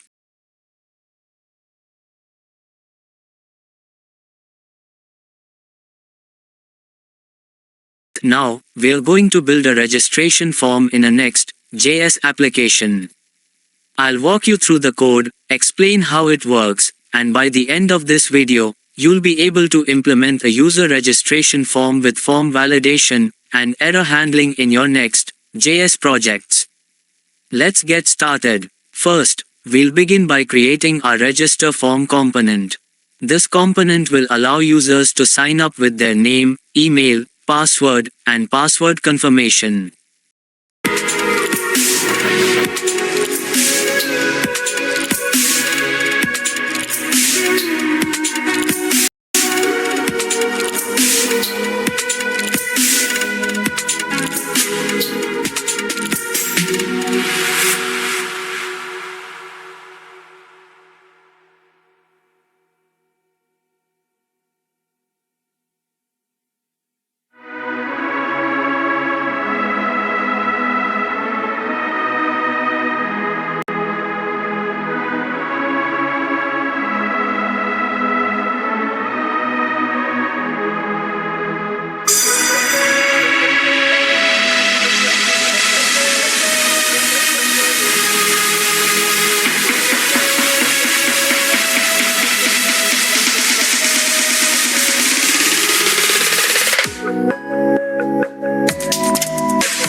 Here, we're importing a few necessary hooks and functions.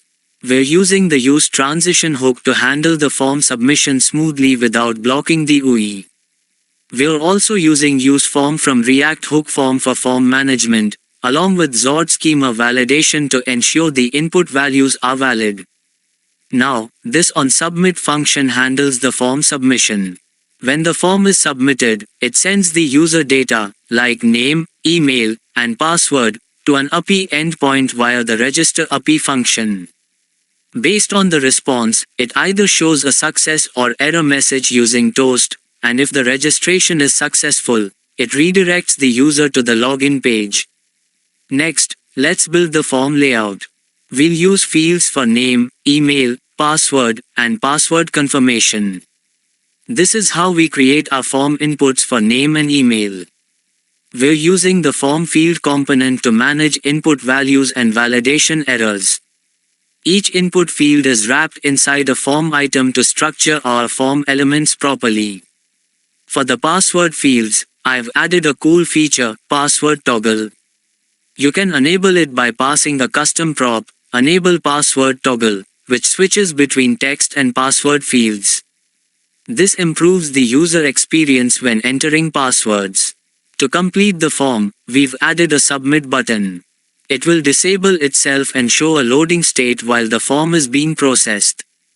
Once the form is submitted, the onSubmit function we wrote earlier will handle the rest. And that's it. We've successfully created a registration form in our Next.js application with validation, error handling, and even a password toggle feature. Feel free to modify the UI or validation logic to suit your needs. Now, we're going to dive into how to create a dynamic, paginated data table in a Next.js application using tan stack table, formerly known as React table. This feature is super useful when you're dealing with large datasets and want to display the information in a clean, organized way. By the end of this video, you'll know exactly how to implement it yourself. Before we get started, let's take a look at the project setup. I'll be creating a datatable.tsx file inside the components UI folder. This file will contain all the logic we need for rendering our table, managing pagination, and handling dynamic data. Let's jump into the code. First, we need to import the necessary modules from the tan stack table library and some UI components from our own design system. Here, we're importing the necessary tan stack table hooks and functions, such as use React table for building the table and get core row model for the table's data model. We're also bringing in pagination support with get pagination row model. Additionally, I'm using some reusable UI components like table, table row, table cell, and button for a clean layout. Now, let's define our data table component, which will take the data, columns, and total count as props. We've set up a generic data table component that takes 3 props, columns for the column definitions, data for the actual table data, and total count, which we'll use for pagination. Next, we need to set up the pagination logic. We're using useState to track the current page, and we're using the useRouter and useSearchParams hooks from Next.js to handle query parameters, so our pagination reflects in the URL. Here, I'm setting up an initial page state based on the query parameter page. If no page is provided, it defaults to 1. The limit is set to 10, meaning we'll show 10 rows per page. Now, we integrate tan stack tables functionality to handle the table rendering and pagination. The use React table hook ties our data and column definitions together. We're using get core row model for row rendering and get pagination row model to manage pagination. Let's make sure the pagination reflects in the URL by updating the search parameters every time the page changes. Here, we're updating the page number in the URL query parameters every time the page state changes. This allows us to easily share the paginated table with specific URLs. Now, let's render the table structure itself. We map over the table's headers and rows to display them dynamically. This is the main table structure. We first render the table headers, then the table rows. If there are no results, we display a message saying, "No results." Otherwise, we loop through the rows and render each one dynamically. Finally, let's add some buttons for paginating between pages. These buttons allow the user to navigate between pages. We disable the previous button if the user is on page 1, and the next button if they've reached the last page based on the total data count. And that's it. We've just built a fully functional, paginated data table using tan stack table in Next.js. This is a powerful way to handle large datasets and improve the user experience in your apps. Now, we're going to build an upload page in Next.js where users can see a list of the files they've uploaded. We'll walk through how to set up the page, display the uploaded files using a data table, and format important file information like file names, email, and dates. Let's dive right in. First, let's create the upload page where users will be able to view their uploaded files. We'll start by importing components like card, button, and data table from the UI library, and then we'll structure our upload component.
In this component, we're using a card to encapsulate our content.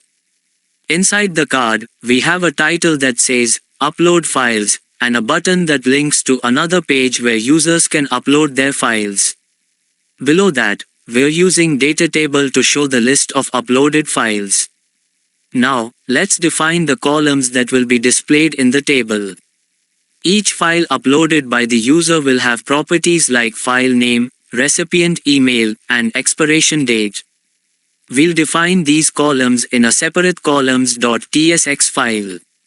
Here, we're defining 5 columns: ID, file name, recipient email, expiration date, and created at.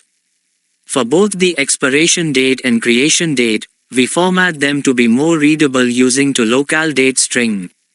Now that we have the component and the columns ready, it's time to render the actual upload page. This page will fetch the file data and pass it to the upload component. Let's implement that now. In the upload page component, we're fetching the file data using a function called send_file_list. This function will retrieve a list of files based on pagination parameters.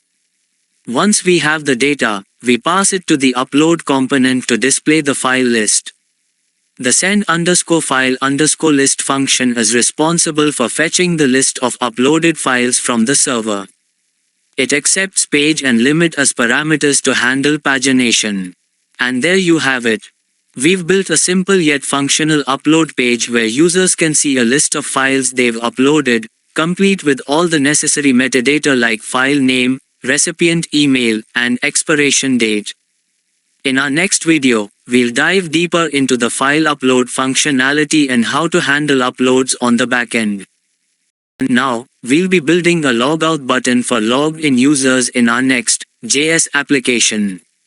This button will handle logging out users and is simple yet essential for any secure web app. Let's dive into the code and get started. Let's begin by setting up a logout button component. This button will allow users to securely log out of the app. We're using React for this component and implementing a click event to trigger the logout functionality. Here's the code. In this code, we're importing the logout function from our authentication handler, which we'll talk about in a moment. We've created a simple logout button component that wraps any children passed to it inside a less than span greater than element. We start by defining an interface for the props, which includes an optional children property. This allows us to pass any content inside the button, like text or icons. Next, we define the onClick function.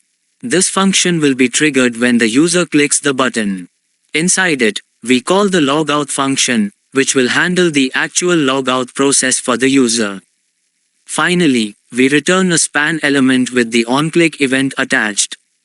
The cursor pointer class gives it the pointer cursor, making it feel like a button. We also render the children inside the button so that it can display whatever we pass, like logout or an icon. Now, we'll be building a header component for logged-in users in a Next.js application. The header will include links for file upload, file receiving, profile management, and a logout button. Let's jump right into the code and start building. First, let's create the basic structure of the header. We'll be using Next.js's built-in link component for navigation between pages. Here's the starting point for our header component. Here, we've created a simple header component that contains the website logo, navigation links, and a logout button. We're using usePathName from Next.js to get the current route so we can highlight the active page. The CN utility function helps toggle the underline class based on which page the user is on. At the top left, we have a bold text link for our website's logo, Secure Share, wrapped in a link component. This link always takes the user back to the home page. In the middle, we have a nav element containing links to important pages such as upload file, receive file, and profile management. Each link uses usePathName to apply the underline style to the active page for better user experience. On the right side, we have a logout button component that handles user logout functionality. This button is styled as part of the header, and when clicked, it will log the user out of the application. To make the user experience better, we're highlighting the active page by underlining the respective link.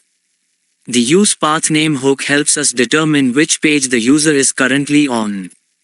We then pass the current root to the CN utility function, which toggles the class names based on the active root. This will underline the upload file link if the current root is upload. We do the same for the other navigation links like receive file and profile management. Finally, we've integrated the logout button component, which handles the user logout process. The button is styled to fit within the header, and when clicked, it will log out the user. Here's how it works. And there you have it.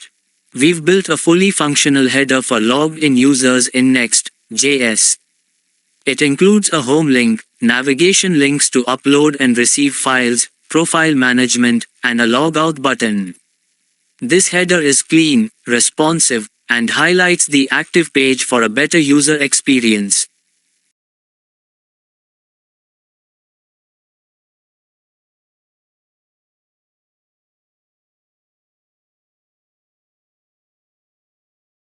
Now, we'll be diving into creating a protected layout for our Next.js application. This layout will ensure that certain pages or routes are wrapped with a consistent structure, such as a header, making the user experience seamless. Let's walk through the code and explain how it all works. We'll be discussing the layout.tsx file under the protected folder. This file is essential for setting up a layout that includes shared components, like a header, and making sure they appear on every protected page. At the top, you'll see we import the header component from our project. The header is the first part of our layout and will always appear across any page that uses this protected layout. We also have two exports, dynamic and revalidate. These two lines ensure that our page is always dynamically rendered, and we're not using static caching. Force dynamic tells Next.js to bypass any potential static generation for this layout. Meanwhile, revalidate equals 0 disables revalidation, meaning our content is refreshed on every request, which is crucial for content that might change dynamically. Now let's look at the main protected layout component. This is where we define how the structure of protected pages will appear. Here's how it works. The protected layout component is a functional React component. It accepts children as props. Children in React refers to any elements passed between the opening and closing tags of this layout component. It allows us to dynamically insert content into the layout. In this case, children will represent the content of the specific pages that are using this layout. So, any page wrapped with this layout will have the header component at the top, followed by the page-specific content. The div surrounding the layout uses Tailwind CSS classes, hscreen and wfull. This means the layout will take up the full height and width of the screen, ensuring that the header and page content always stay within a structured, full-screen view. This structure is ideal for protected pages where you want a consistent header but flexible page content. And lastly, we export the protected layout as the default export of this file. This ensures that any page using this layout will include the header and the other components that we define. Now, we are going to build the user registration and login system on our website. But we are also going to do something a little extra. When a user registers, our backend will generate a PEM file for the user, adding an extra layer of security. And before we dive in, I made some cool UI updates that I think you'll like. If you want to style your project the same way, head over to my GitHub repo where you can grab the global.css and Tailwind config.ts files. As you can see, the website's UI has a new, cleaner look with updated styling. If you want this same UI, feel free to copy the global.css and Tailwind config.ts files from my GitHub. Now before we jump into the code, Make sure your backend is up and running. Mine is already set up and running smoothly. Also, here's where it gets interesting. When a user registers on our site, the backend will generate a PEM file, which stands for privacy key. This file contains private key that can be used for decrypt their shared files. We'll be storing it for each registered user, ensuring an extra layer of security.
Now, we'll build a user profile management system using React.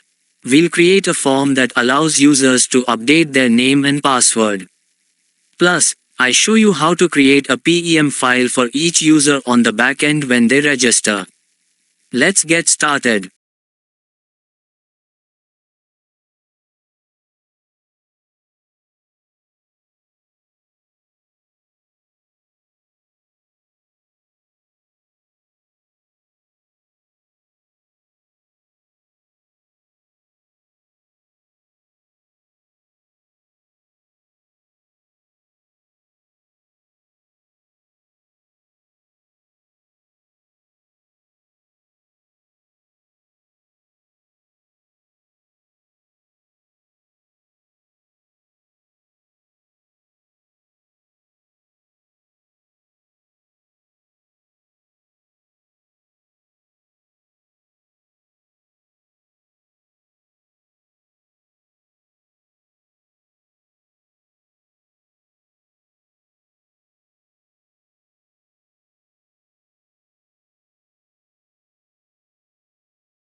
Now, let's create our profile form. We'll have two main components: user profile for updating the user's name and password change for changing the password. In our profile component, we utilize a card layout to encapsulate the profile management functionality. We import and use the user profile and password change components inside it. Here, we set up the user profile component using React hook form for handling form state and validation. We define our form fields and submit handler. In the onSubmit function, we'll call an API to update the user's name in the backend. If successful, we'll show a success message. If there's an error, we'll notify the user. The password change component is similar to user profile, but here we handle the password change logic. Again, we utilize the same form handling techniques. Now, we're going to build a file receive page using React. We'll be using some advanced concepts like async functions, form handling, and custom hooks. So, let's dive right into it. Let's start by looking at the main component, receive page. This component is responsible for fetching and displaying the list of received files. Here's how it works. The receive page is an asynchronous function that takes search params as a prop. This allows us to access query parameters from the URL. We call receive_file_list with pagination parameters, retrieving the files based on the current page and limit. Next, we call the auth function to get the user session, which includes an access token. Finally, we render the receive component, passing the file data, total results, and the user token. Now, let's move on to the receive component that handles the UI for displaying the file list. The receive component takes in data, total, and token as props.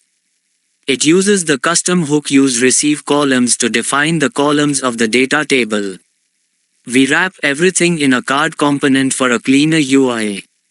Next, let's look at the useReceive columns function, which defines how our data will be displayed in the table. This function returns an array of column definitions for the table. Each object specifies the accessor key, which is the key from our data, and a header, which will be displayed as the column title. We also format the date fields using JavaScript's toLocalDateString method for better readability. Now, let's take a look at the cell action component that handles file retrieval. This component allows users to retrieve files by entering a password. We use a form to collect the password, and upon submission, we make a POST request to our API to fetch the file. If the request is successful, we create a download link and trigger the download. And there you have it. We've built a complete file receiving page in React. We've covered fetching data, displaying it in a table, and implementing actions for file retrieval. Now, we're diving into an exciting part of our project, the Upload New Page component. This component allows users to upload files securely while validating their inputs. Let's jump right into the code and understand how it works. First, let's look at our main component, Upload New Page. Here, we start by authenticating the user using the auth function, which fetches the user session details. This session contains the access token we'll need for API calls. Next, we have the Upload New component. It takes the token as a prop and handles the file upload logic. We're using Zod to define a validation schema for our form inputs, ensuring the data meets specific criteria. We initialize several state variables to manage email suggestions, loading states, and the form submission process. Using the useForm hook from React Hook Form, we create a form instance with our Zod validation schema. The default values include an empty email, password, and tomorrow's date for expiration. We have a neat feature that fetches email suggestions as the user types. This is handled in the useEffect hook, which calls an API to get matching emails based on the input value. When a user selects a file, the handle file upload function is triggered. It updates the form state with the selected file. The onSubmit function handles form submission. It constructs a form data object containing the email, password, expiration date, and file upload, and sends a POST request to our API. Finally, we render our form with various input fields for email, password, expiration date, and file upload, along with appropriate validation messages. And that wraps up our Upload ID page component. We've covered how it handles user authentication, form validation, and file uploads while providing a smooth user experience. Now, we're finally going to test our front end with our backend to ensure that files can be sent and received securely using end-to-end encryption. When we upload a file, our backend will encrypt it and save it to the database. Later, when we want to download that file, the backend will decrypt it using the recipient user's private key. Let's dive right in. First, we need to build our project. This will compile our front-end code so that it's ready for production. Let's run the following command in our terminal.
Our application is now running. Let's open it in our browser and test it.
Thanks for watching this video on building an end-to-end encrypted file sharing application. I hope you found it informative and helpful. If you have any questions or suggestions, feel free to drop them in the comments below. Before you go, I'd like to remind you to check out the links in the description. If you enjoyed the content and want to support the channel, please consider making a donation through our donation link. Every little bit helps us create more quality content for you. Also, don't forget to join our Discord server. It's a great place to connect with fellow developers, share your projects, and get help when you need it. Thanks again for your support, and happy coding. Until next time, take care.